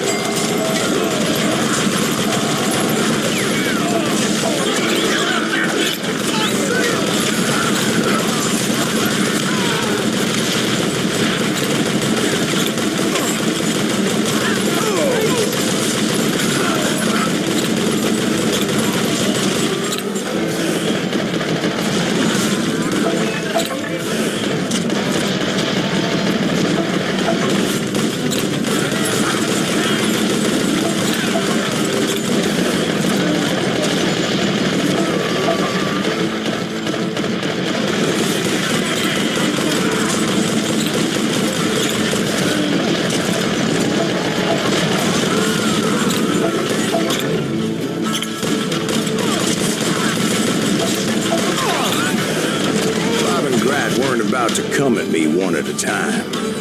They were in this together. Two brothers side by side, determined to take me down. Confident that this time the odds were on their side.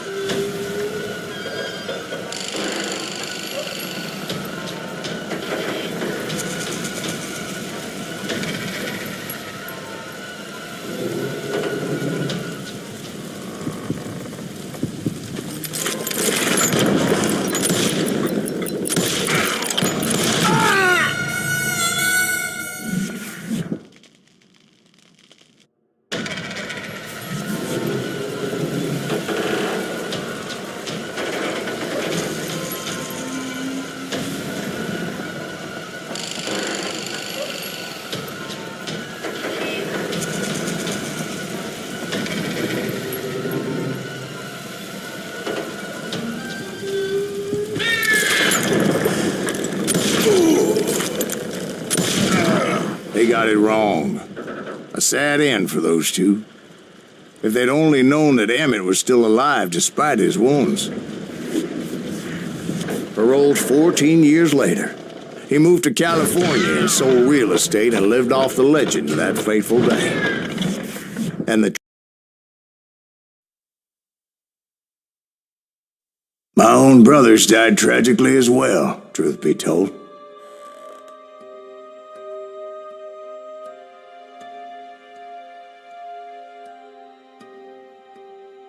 It was 1868, and me and my older brothers were pulling a tidy profit running cattle into Juarez, Mexico.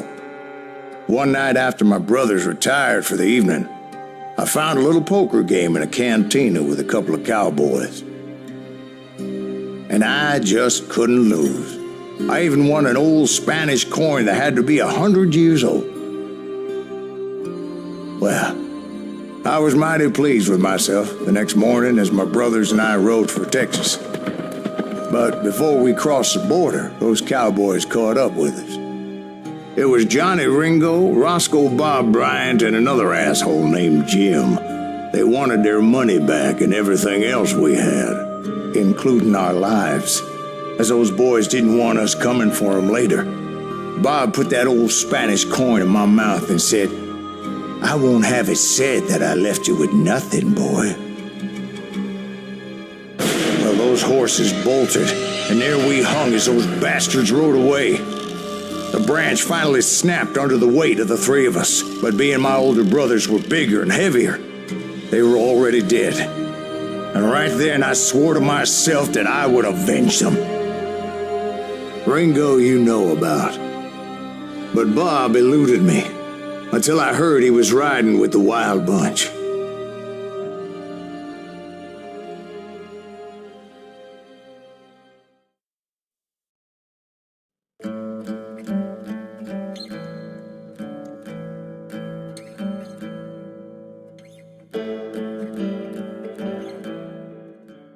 I'd been on their trail for months, ever since they left their hideout in the Bighorn Mountains. Led by Butch Cassidy, they were a loose association of outlaws who robbed banks and trains from Colorado to Montana. Among them was the Sundance Kid, and that murderous hombre I was tracking, Roscoe Bob Bryant. Were you a part of that giant Pinkerton posse after the Wild Bunch? No, boy. A circus like that would have slowed me down. Besides, I wanted Bryant all to myself. I'd heard about a large shipment of gold being transported to Wilcox, Wyoming on the Overland Flyer. They blew the bridge with the intention of forcing the train to stop. Well, I assumed the Wild Bunch was likely in the still intact part of the train high above. I was determined to make that sumbitch Bob pay for what he did to my brothers.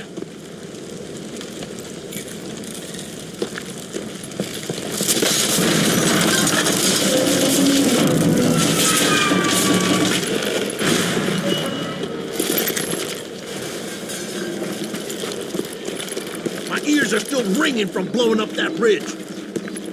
What'd you say? Well, I made my way off unscathed and came upon a few members of the gang and had no choice but to dispatch them. From there, I had to negotiate an even more precarious route. But first, I would need to get my ass out of there.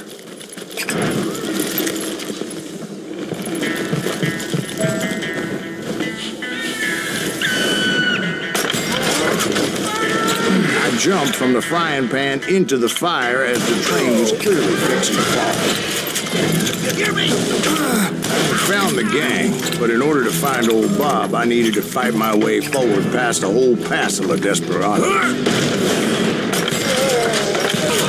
Outside, inside, any way I could, I made my way towards my prey. Well, what about the passengers? It was mostly a freight train, as I recall. There were no passengers aboard that day.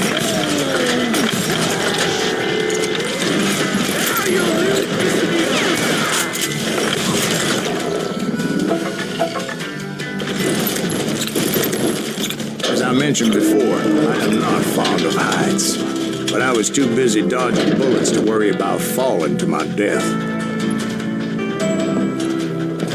Odds were I was likely to die that day anyway, so I was determined to take down as many of those bastards as I could.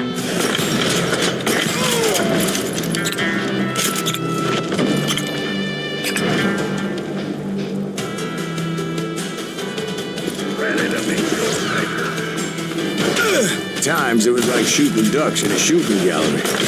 The only difference is these damn ducks shot back.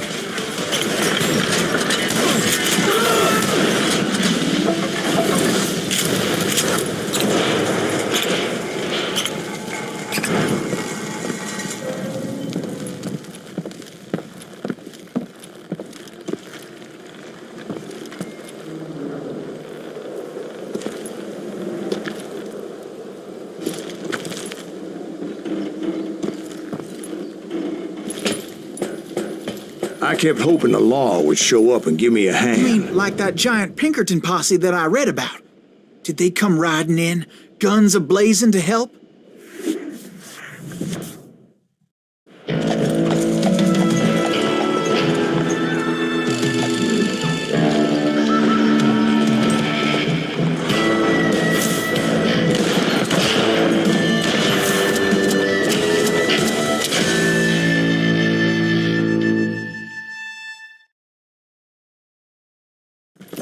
Help? From the Pinkertons? No, son. I had to fight the wild bunch all by my lonesome, as usual. Who the hell is that?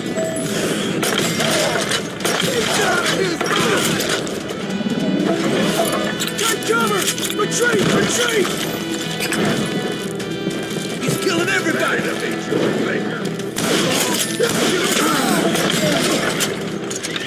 Run!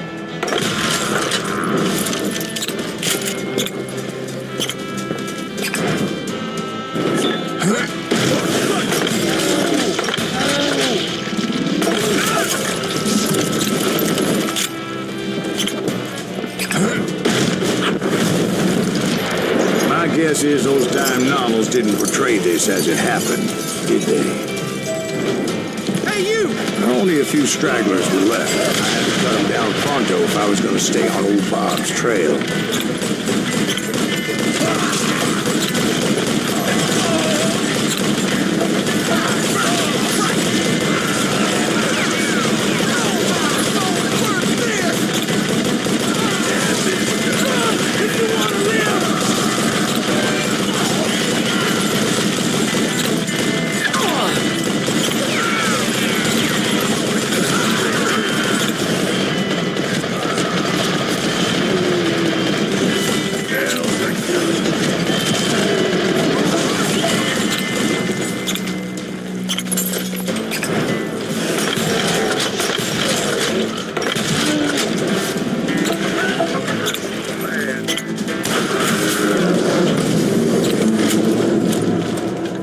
Once I silenced all those guns, I went searching for my nemesis, determined to finally have my justice. But the only survivor who welcomed me was George Flat-Nosed Curry. Who was he? The fastest gun in the gang. Right after Sundance, I mean. And Kid Curry, and maybe Elsie Lay. though some folks might dispute that.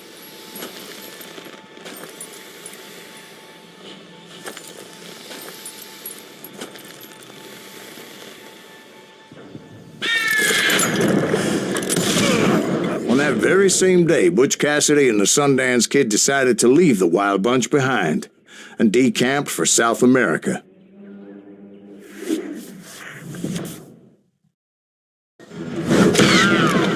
They ended up living down there for many years, but I'm sure you already know all about that.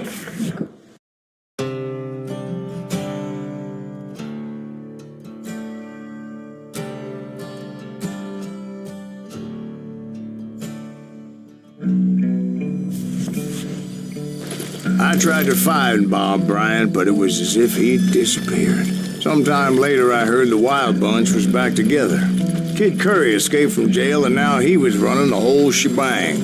So I took to their trail, as I was still in pursuit of my brother's killer and hoped that he was back with him. That Kid Curry's kind of crazy, ain't he?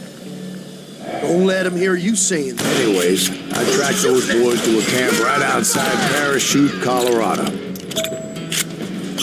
Being outnumbered, I didn't bother with a warning shot.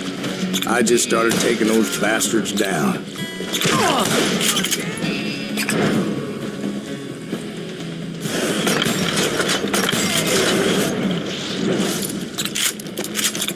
Old Bob wasn't among them, and neither was Kid Curry.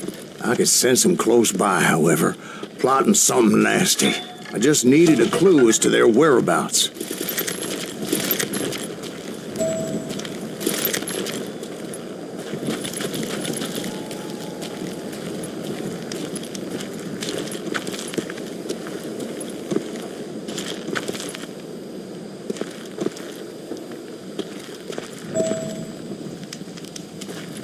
And I found one.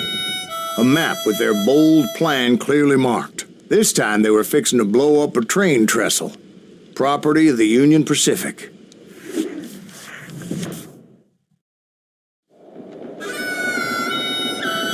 The plan clearly indicated how they were fixing to undermine several of the weakest wooden supports.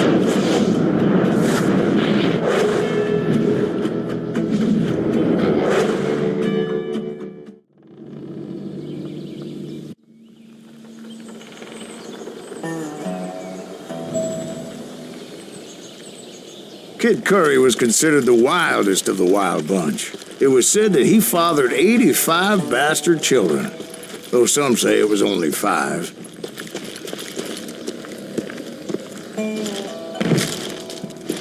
Kid Curry had bragged to a whore how he was going to rob a train heading to the U.S. Mint in Denver. And that whore, Fat Sally, she told me. The bridge was rigged with dynamite, so I decided I'd best be careful confronting those bastards.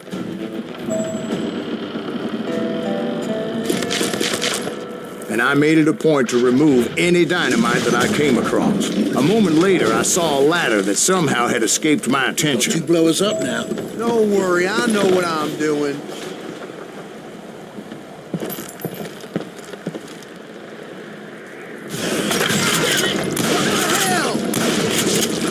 But the Wild Bunch did not take kindly to my presence and attempted to blow my head off.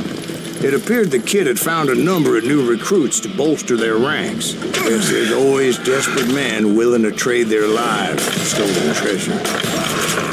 What happened next? Well, having removed the first bundle of dynamite, I decided I might as well remove the other one. Once that was done, I figured I'd find my way from there.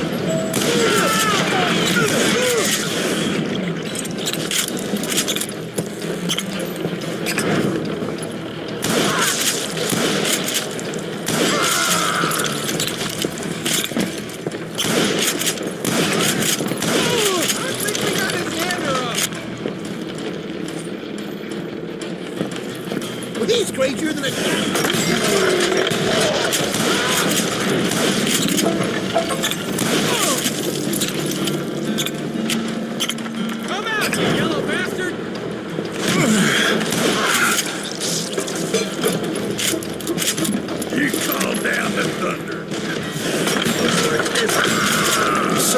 happened then? Had to remove more of that damn dynamite.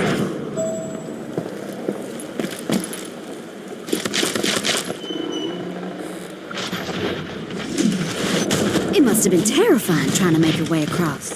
I was sweating it a bit, but then I noticed a footbridge tied up on high, so I shot the rope.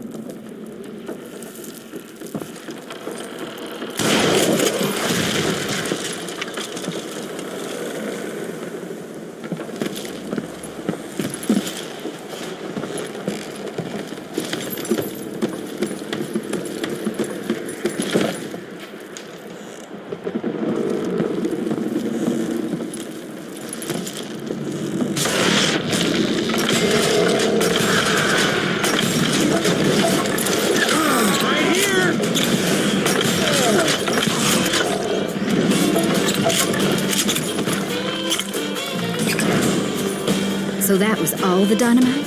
Funny you should mention that, darling.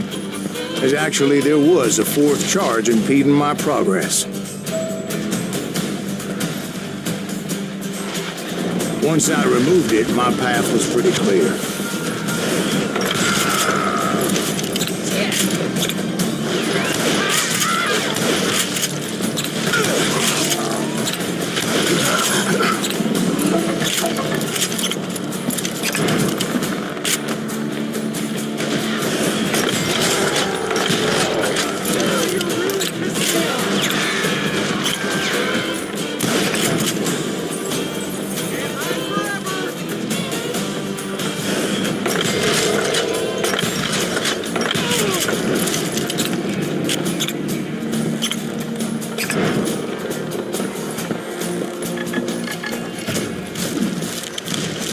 So I proceeded onward and realized that that way just wasn't going to work. I needed an alternate path forward.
Of course, I had to tread carefully.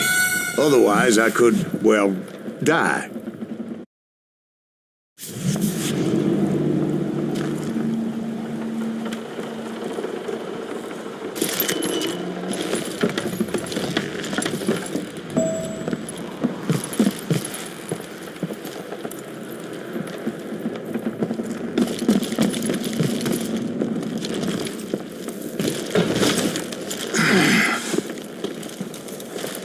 Luckily, I found a cave, and as I made my way back to the bridge, I saw something that concerned me. It was a long, burning fuse, and it was moving fast as hell. I had to catch it.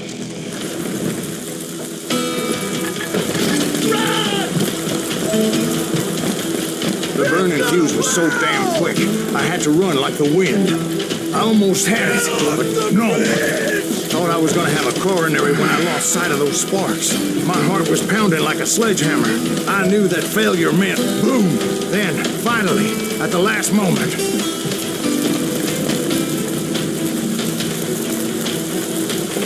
whew. Of course, I was successful, or clearly I wouldn't be talking to you folks here today. Naturally, I removed the last dynamite charge.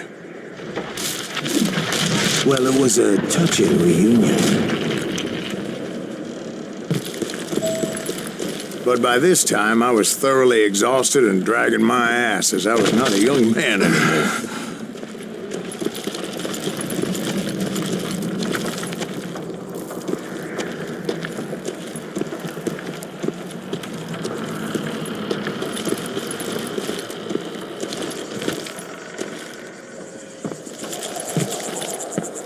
Kill that SOB! Make him bleed! Finally, I found those boys. Or more precisely, they found me. This crazy Kid Curry asked me! Out of here!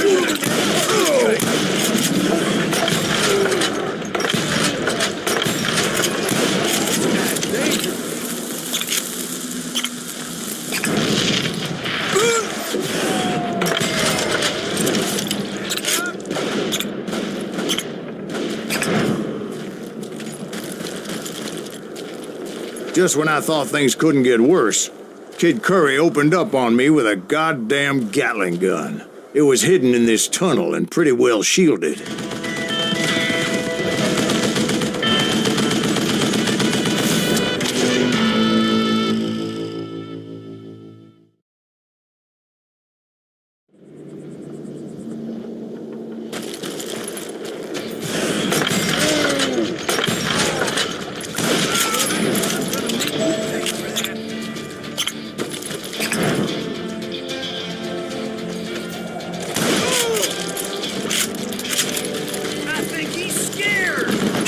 Luckily, I had located some dynamite.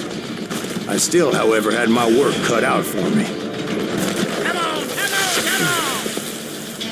Shit!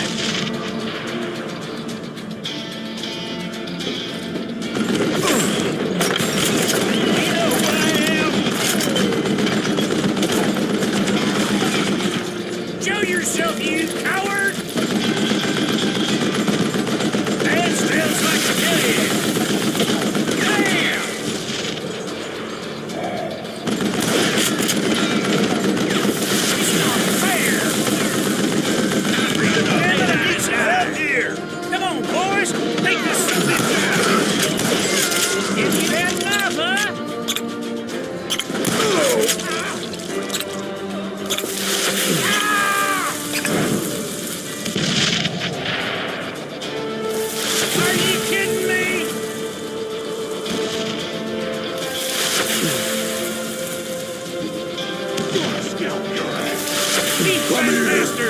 Give me a hand here, You're gonna bleed! Eventually, I brought that tunnel down. And that's when I met Kid Curry himself. He had decided to stop pussyfooting around and deal with me personally.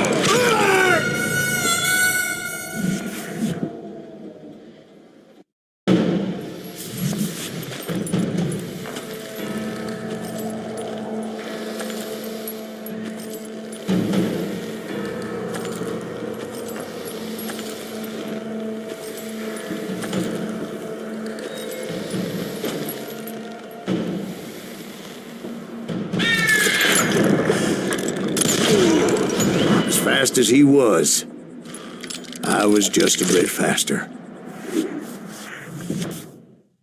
And as he lay wounded, I demanded to know the whereabouts of Roscoe Bob Bryant.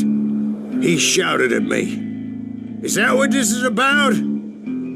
Bob went with Butch and Sundance to South America. You ain't never finding him.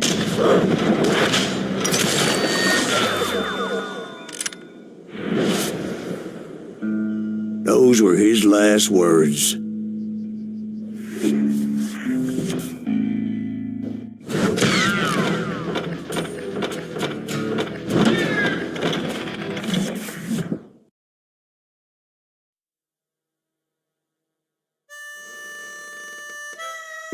So, Bob Bryant got away?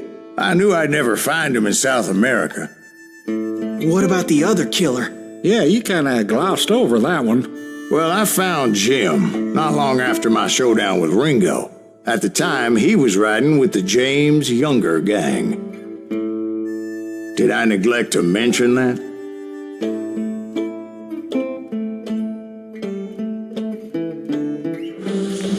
Jesse James? The greatest outlaw who ever lived? Jesse and his kin rode with Quantrill when he raided Lawrence, Kansas, and killed near 200 people, boy. Nothing great about that. And from there, him and his brother went on to rob banks and trains from Kansas to Missouri. Which is why there was such a rich bounty on their heads.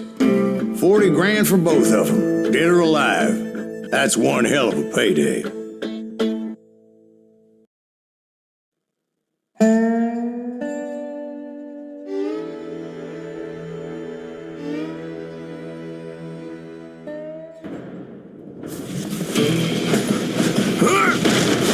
I confronted them as they were robbing a train. Bullets were flying at me from every which way. But I knew I'd have to fight my way forward if I was gonna find this Jim.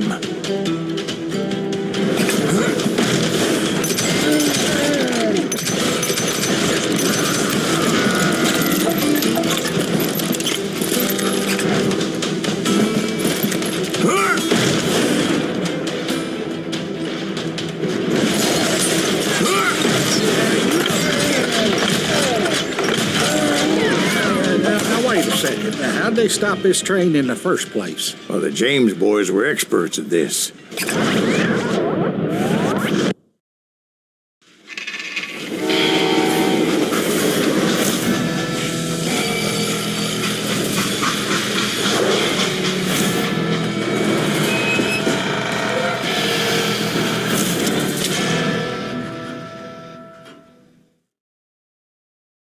They hopped a freight train, having heard there was a big payroll in the express safe. So, I hopped the same train.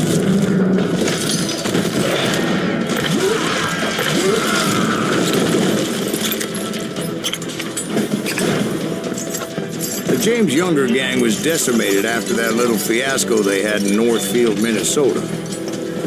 So Jesse needed more men and took on the killer I was after, along with a host of others.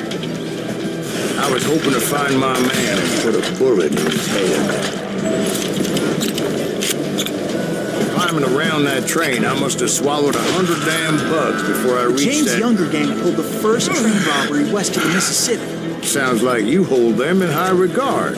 Everyone knows they were the most famous outlaw gang ever. And you took them all on by your lonesome. Again. I'm finding this all a little hard to swallow, friend. Well, maybe you need to wash it down with some whiskey.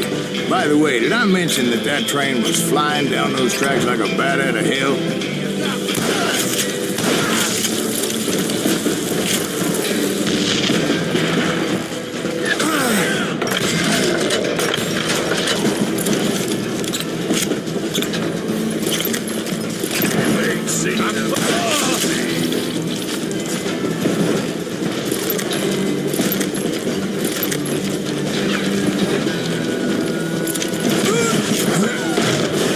Anyway, excuse me, then, where would I find the gentleman's facilities? Suddenly I have an urgent need to drain my one-eyed snake. Well, I've had more than a few drinks, and I've been sitting here for quite a spell. Right through there. Let me show you.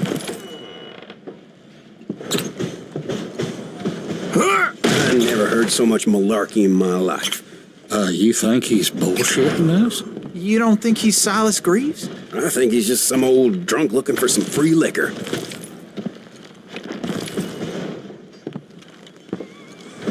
I don't know, Jack. I think I believe him. You don't think he met Jesse James? Oh, you gotta be kidding me. That story makes no sense at all. Jack. I mean, you gotta be 2 bricks short of a load to believe that cock and bull story. I don't agree. Jack, lay off the But bar. you seriously think that tired old man went toe-to-toe with Jesse James? Well, that's better. Did I mention that this Jim was married to the infamous Belle Starr? Of course, I didn't learn that until later. Anyway, I made my way forward the best I could. Around the sides, over the roof. At some point, some sumbitch saw me and shouted out, "It's the damn Pinkertons!" Damn Pinkertons! Now, I never worked for that limey cocksucker, but I guess they assumed I was one of his assassins. Those evil bastards firebombed Jesse's mother's house and killed his stepbrother. So it's no wonder each and every asshole on that train wanted me dead. Everybody's always mistaking you for somebody else, aren't they? Why is that, I wonder? Don't rightly know, Jack. I'm just telling you how I remember. I bet you are.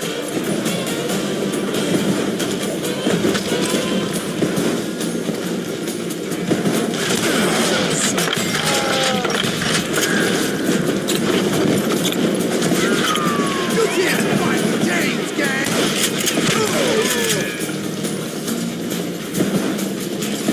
I came across a flat car piled high with logs and had to come up with a creative way to make my way forward.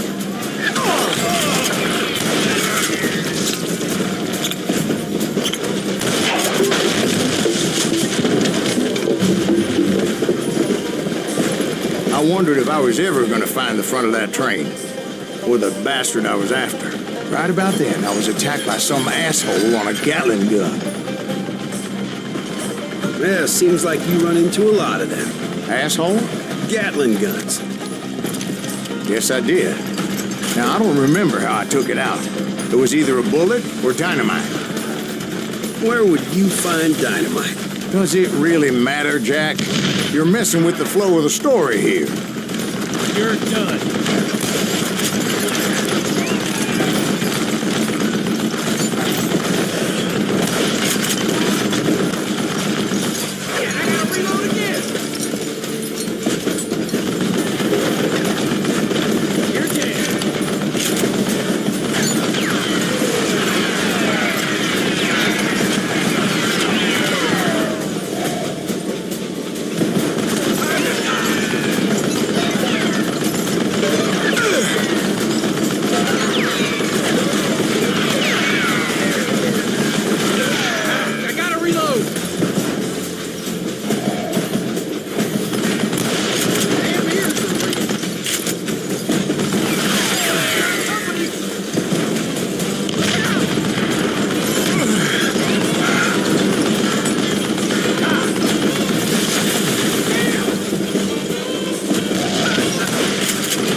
I was looking for Jim and shooting any son of a bitch stupid enough to get in my way. And that included Jesse James himself.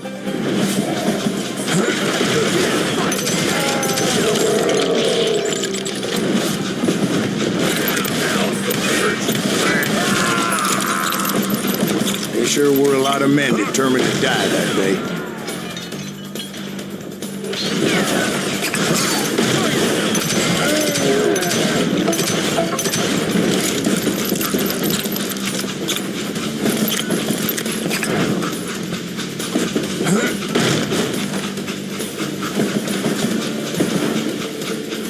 It was then that Jesse detached the express car from the rest of the damn train.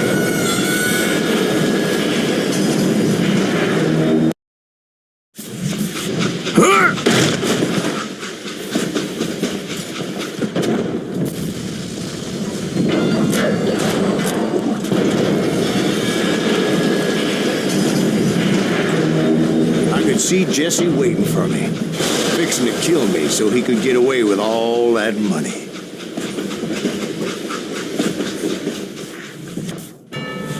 You had a showdown with Jesse James? Of course he didn't. Everybody knows that Jesse was killed by Bob Ford. Yeah, Jesse went out like John Wesley Hardin. Coward shot him in the back of the head. Guess it doesn't matter how far you run, does it, Ben? Your past always catches up with you.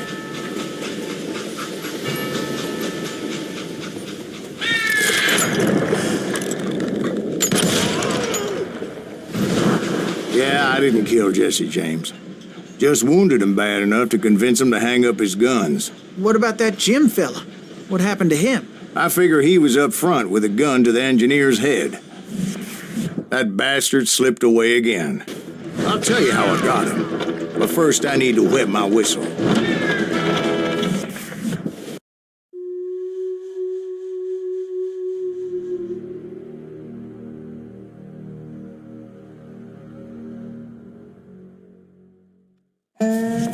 After my showdown with Jesse, I continued to track his brother, Frank, and that son of a bitch, Jim. I followed those bastards into the high mountains as they were going to ground.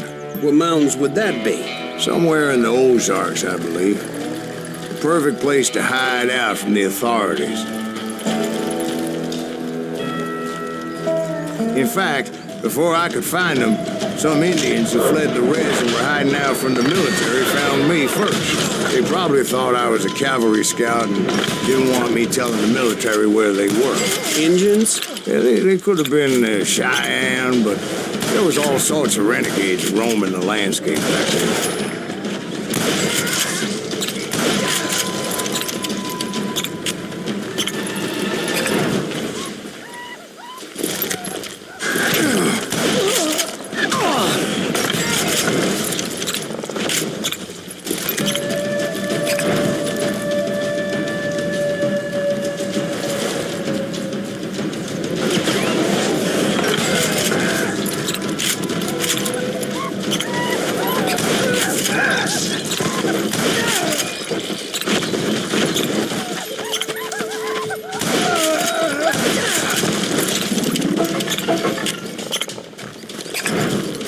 Hey, how about another whiskey, Ben? Nothing better to soothe the troubled soul.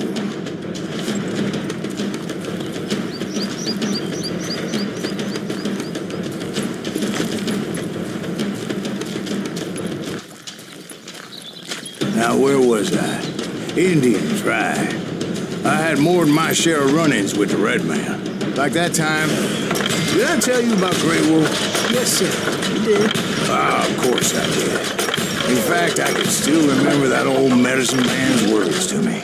Jesus Christ, we're back to that again. You carry great darkness in your heart. It will claim your soul. He will come to this place again and kill many more men, and the darkness will grow until it consumes everything you are.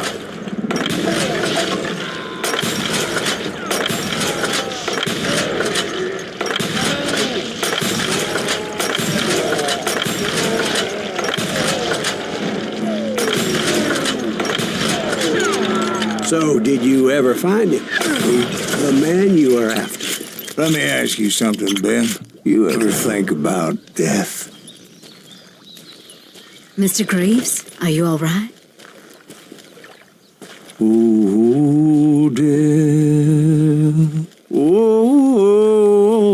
death. Won't you spare me over till another year?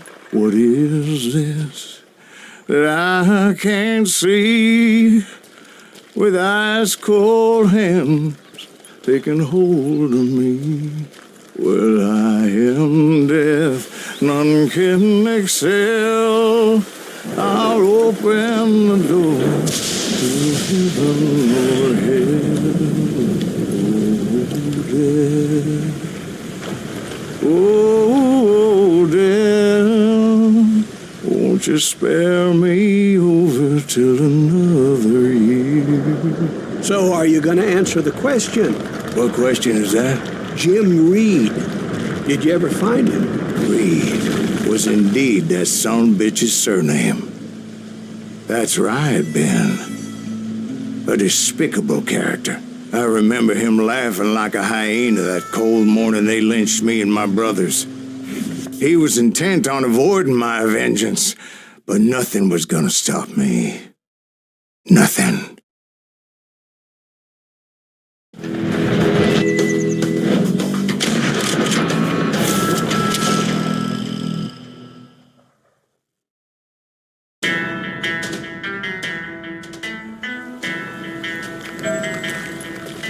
I finally did track those outlaws down.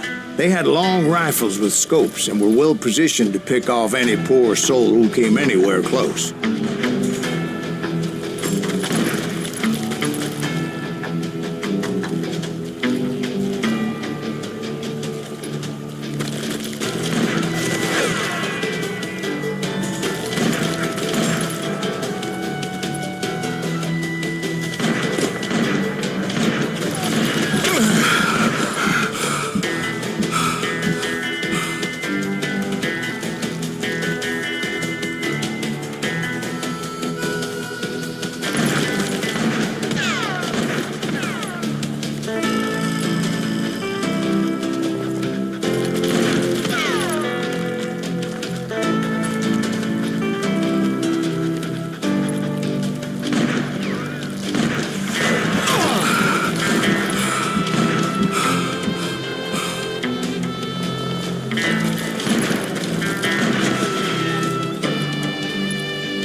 I'm guessing Frank James believed I was responsible for the demise of his brother Jesse.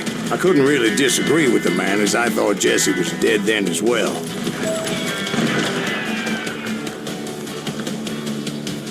He backed off as I closed in on him, but he was still intent on killing me.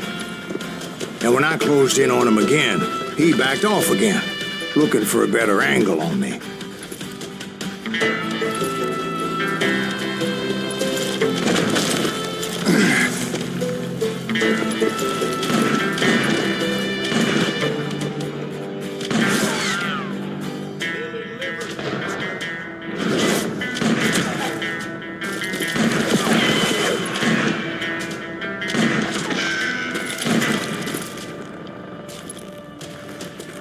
Hell, I can't fault Frank for wanting his revenge, as I was there for the same damn reason myself. At this point, I'm guessing you think Silas Greaves is a worse murderer than Jim Reed ever was. No, sir.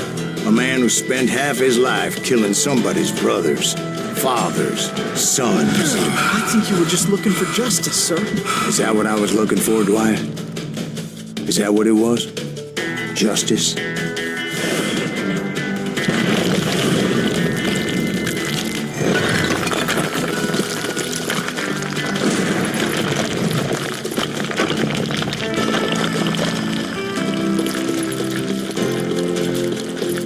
Isn't that why you were hunting the James gang? The James gang. Right.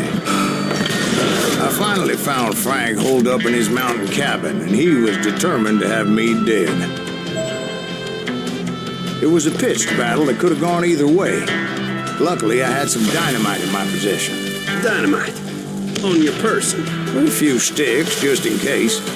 It's always good to be prepared. That son of a bitch! I'm just laying out the facts as I remember them, Jack. Take him out! He's just one man! That's him anyway!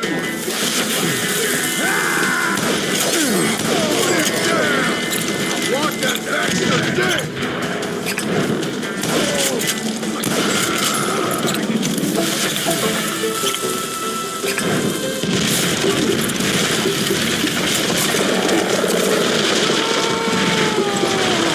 That old shack?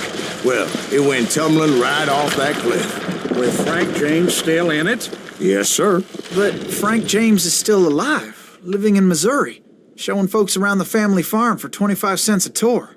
I didn't say he died in the fall, now did I?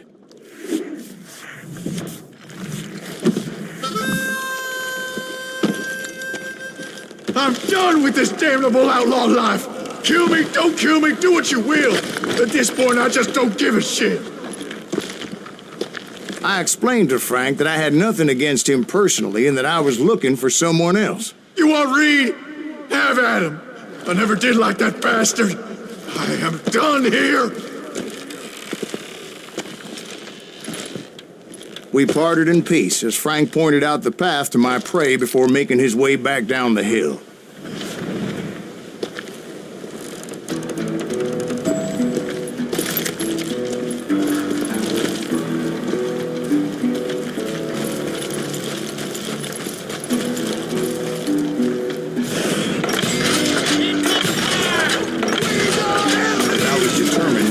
That murderer escaped my revenge again. So, what happened with Reed? Well, I finally found the last of the gang hiding in a nearby cave. First, I had to dispatch the lookouts.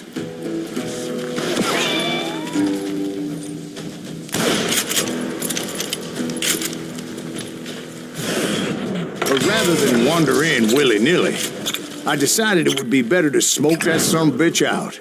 "Hey, Reed!" I shouted. "No wonder you're so ornery. Can't be easy being married to Belle Starr. While you're off providing for the family, she's spreading her legs for every Tom, Dick, and Cole Younger. Not an attractive woman exactly, but very friendly. At least she was to me." Son of a bitch! It was then that the last bunch of bandits jumped out of hiding. Why won't this asshole give up? Would someone please kill him?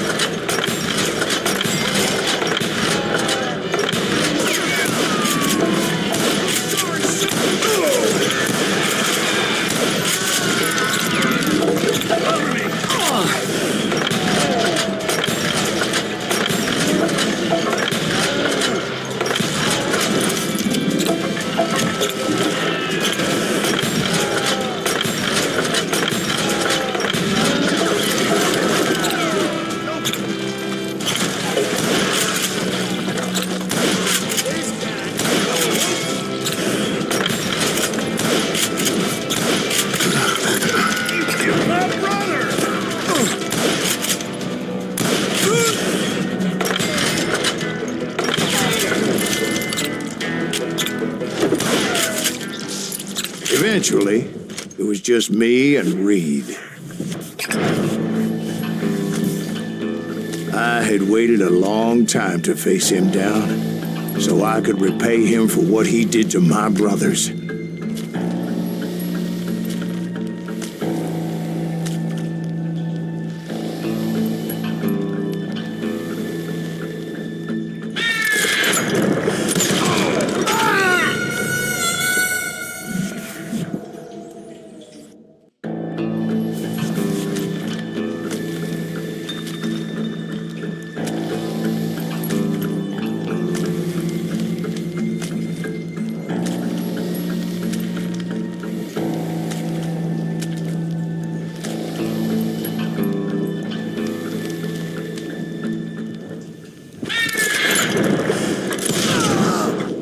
And repay him I did.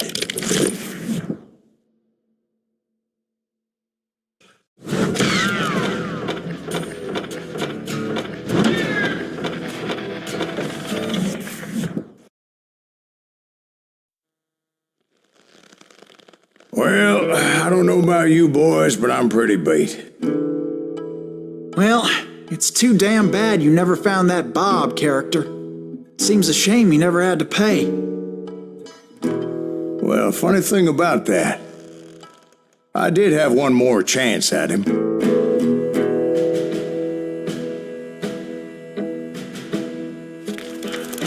Six months ago, I heard that Butch and Sundance were back in the States and had gathered up some of their old gang.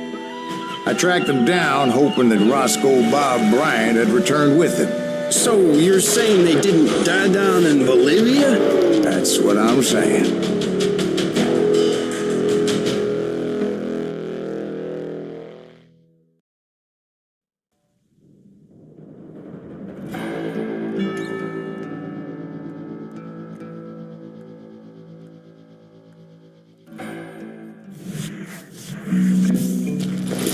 40 years I had waited to get my hands on the last of my brother's killers. Not even an army of demons could have stopped me now.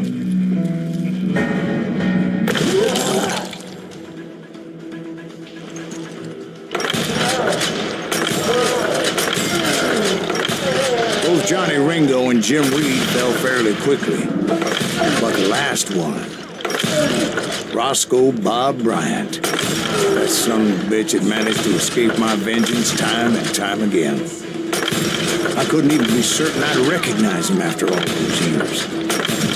By now, he had to be close to 70.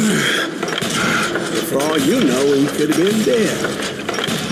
That thought had indeed crossed my mind, as did others. For instance, did my thirst for vengeance turn me into something worse than the man I was after? By this point in my storied career, I had killed more men than Bob Bryant ever had. I was furious as hell at that bastard for making me who I am.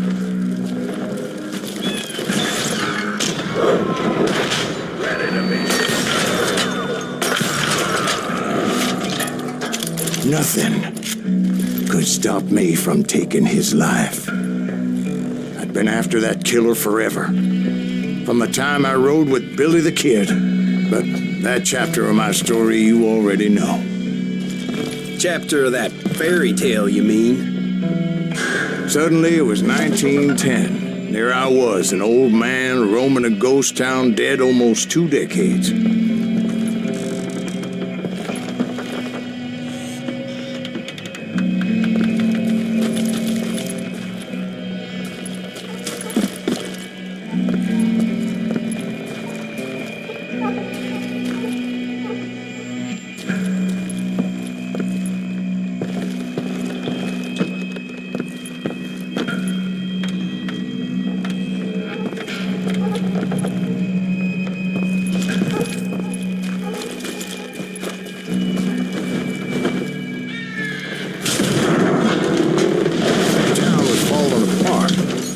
Just like me.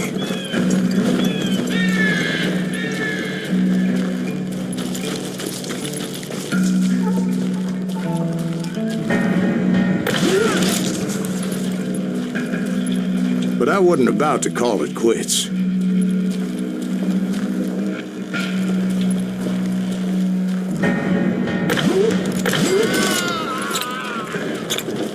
Even though the ghosts of my dead brothers were begging me to end what I started so long ago. Mr. Graves, are you all right? Would you like some water? The Wild Bunch knew I was there. They were after a treasure they had hidden before they fled, buried in the grave of a dead amigo. Some folks think the town is haunted, so they figured there wouldn't be many people poking around.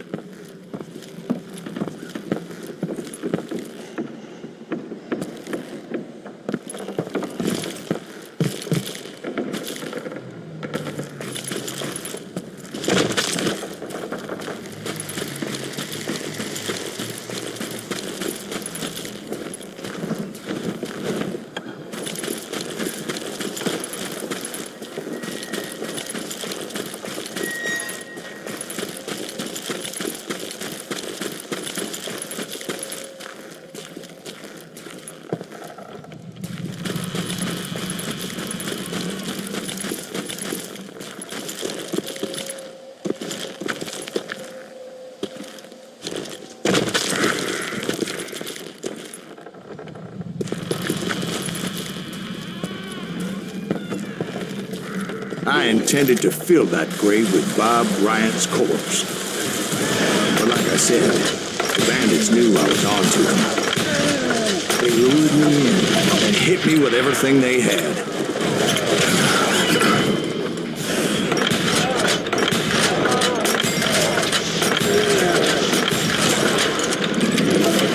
These are in the ground.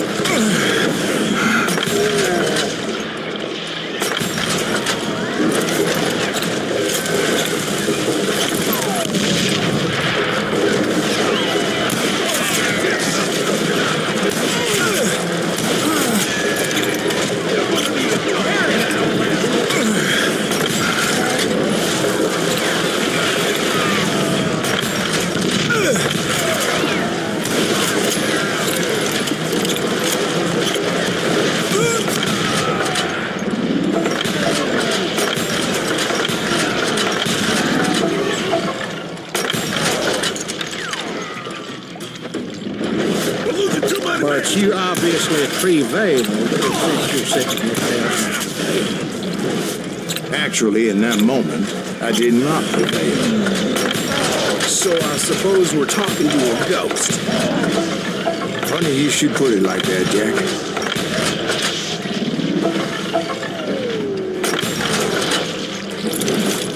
Let's see what you got.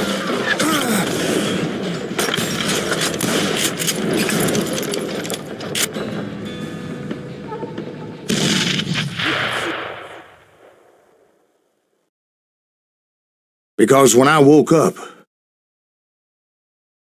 From the dead? there was silence all around me. I could swear to God I saw Billy then. Billy who? Billy, the kid. William Bonney. He was shooting at me from a rooftop.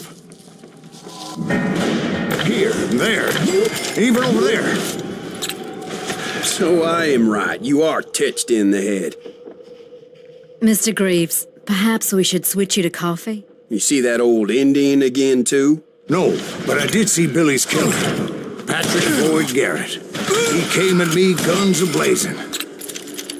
But I knew that old war horse had died 2 years before.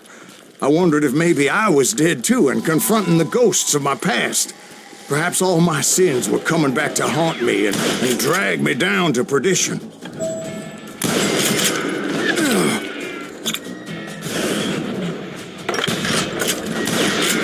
I saw Henry Plummer throw dynamite at me.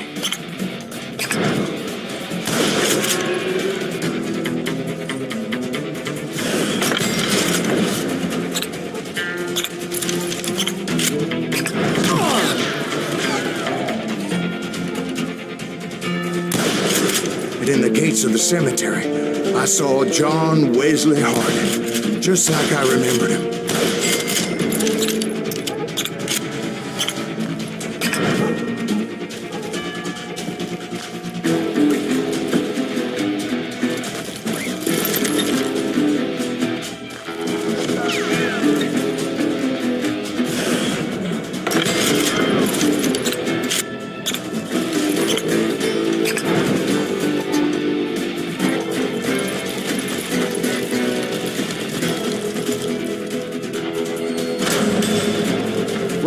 Appeared with his terrible double-barrel shotgun. No ghost army was stopping me. My father-in-law got hit with a fallen branch. He spent the rest of his life talking to dogs.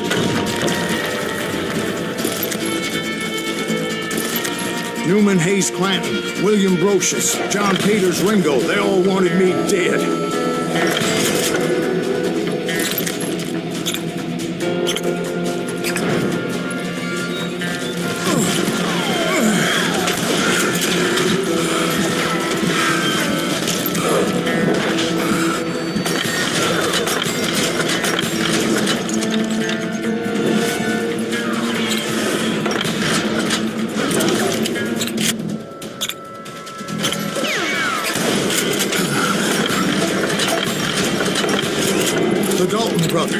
Robert and Grattan, guardians of the Garden of the Dead.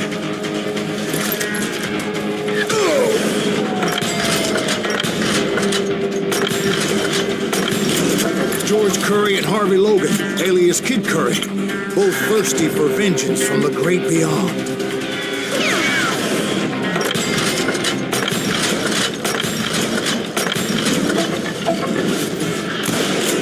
Jesse, Woodson, James, and Jim Reed, each one deader than the next. I thought I would go crazy. Thought?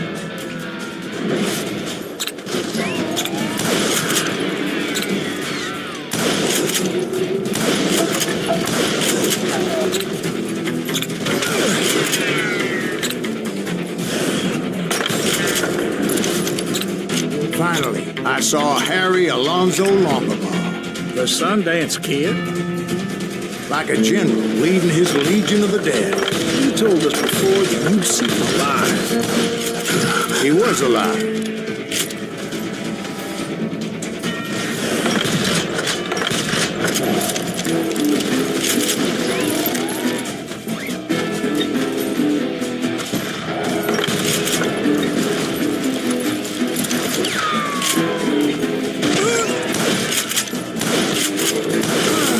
Then I heard a voice call to me from afar. It was Robert Leroy Parker, a.k.a. Butch Cassidy, coming at me from out of the fog.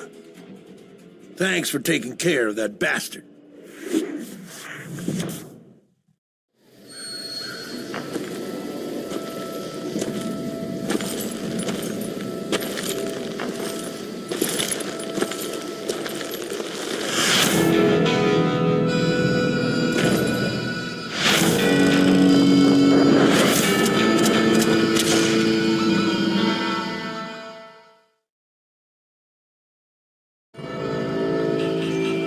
But the kid wasn't quite deceased. Not yet. Takes more than one little bullet to kill the likes of me, partner. Those two looked like they hadn't seen each other for quite a while. Clearly, they were no longer amigos. Shit. I was hoping I wouldn't have to kill you. You won't have to, Butch. I'm killing you first. I asked them about Bob Bryant, but they were too busy with their own heated conversation. Let me get this shit straight. You want my money and the love of my life? You frittered it all away, Butch. Edda's mine. And so is that damn money. I didn't want to shoot anybody until I had an answer to my question, but those boys didn't give me much of a choice.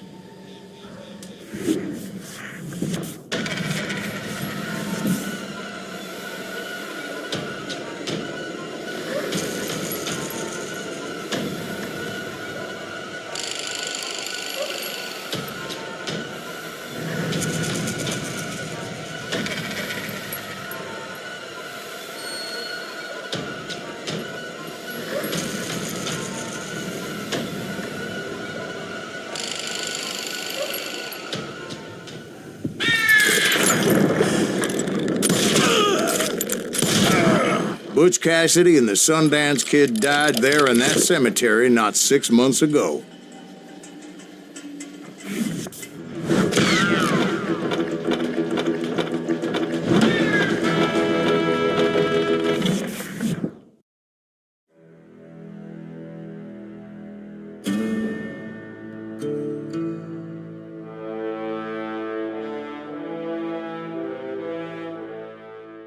Butch Cassidy and the Sundance Kid were killed by the Bolivian army. Everybody knows that. That's the legend, but it ain't the truth. So, you never found Bob? There is no Bob. This old sumbitch ain't even Silas Greaves. Sir, is that true? Have you been pulling our legs this whole time? Well, not the whole time. Oh, man, I think you've worn out your welcome here. Maybe you're right, Jack. Maybe it's time to pay.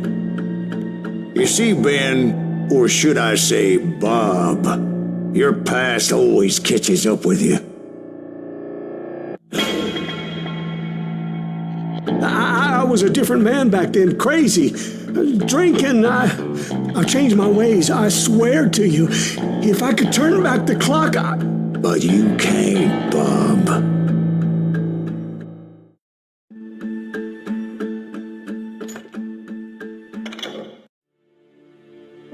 Why'd you toy with me like that, telling those tales, knowing all along? Why not just lay your cards on the table? Wanted to suss you out, Bob. See what kind of man you turned out to be. Maybe prod you into drawing on me. See, all those years on your trail turned me into a killer. Can't even remember who I was before you tried to murder me. You, on the other hand, walked that very same path in exactly the opposite direction. What do you mean by that? You think your life is worth sparing, Bob? Boy, what's your name again? It's Eisenhower, sir. Dwight Eisenhower. What do you plan to do with your life, Dwight Eisenhower?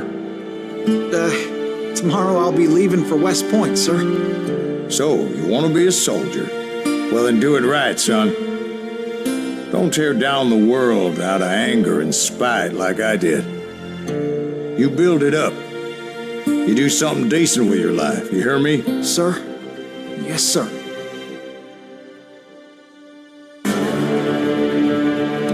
I won't have it said I left you with nothing, Bob.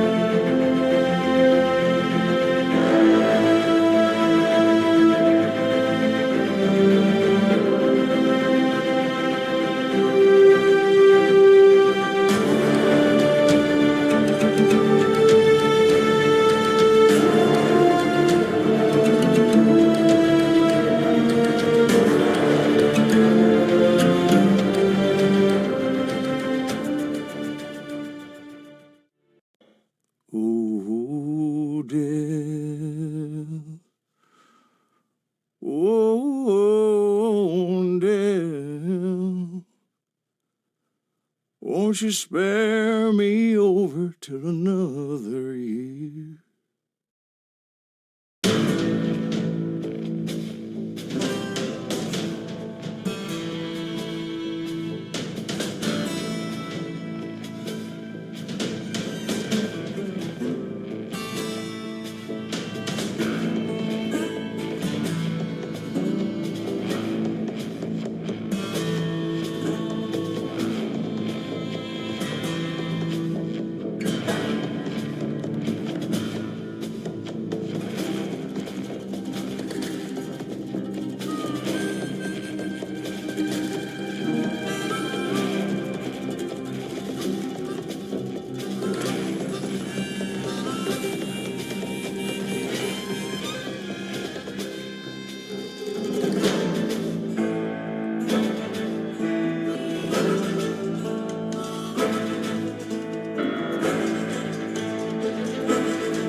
There are men who fear legends, but a man legends fear. He's a four-hosted reaper, crying bullets for tears. When a drought comes in justice, bullets make good rain. When the heartache has dried up, only blood heals the pain. There's a time for grieving and a time to just pray. There's a time for forgiving, but it's not for today. You can hide sins from the gavel, you can drown them in rum. When silence grief finds you, there's nowhere to run. And time goes too slowly for the gunslinger's eye. Till he's buried his promise, there's no time to cry. There's a time for grieving and a time to just pray. There's a time for forgiving, but it's not for today. There's a time for grieving and a time to just pray. When silence grief finds you, it's a time you must pay. That's the time you must pay.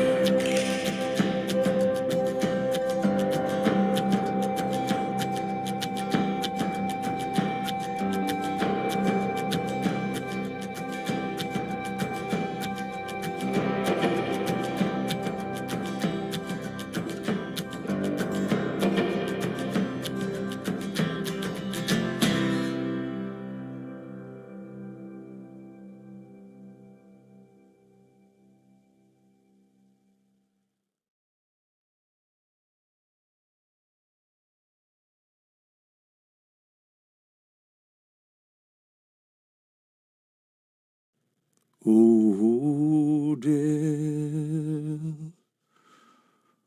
Oh, death.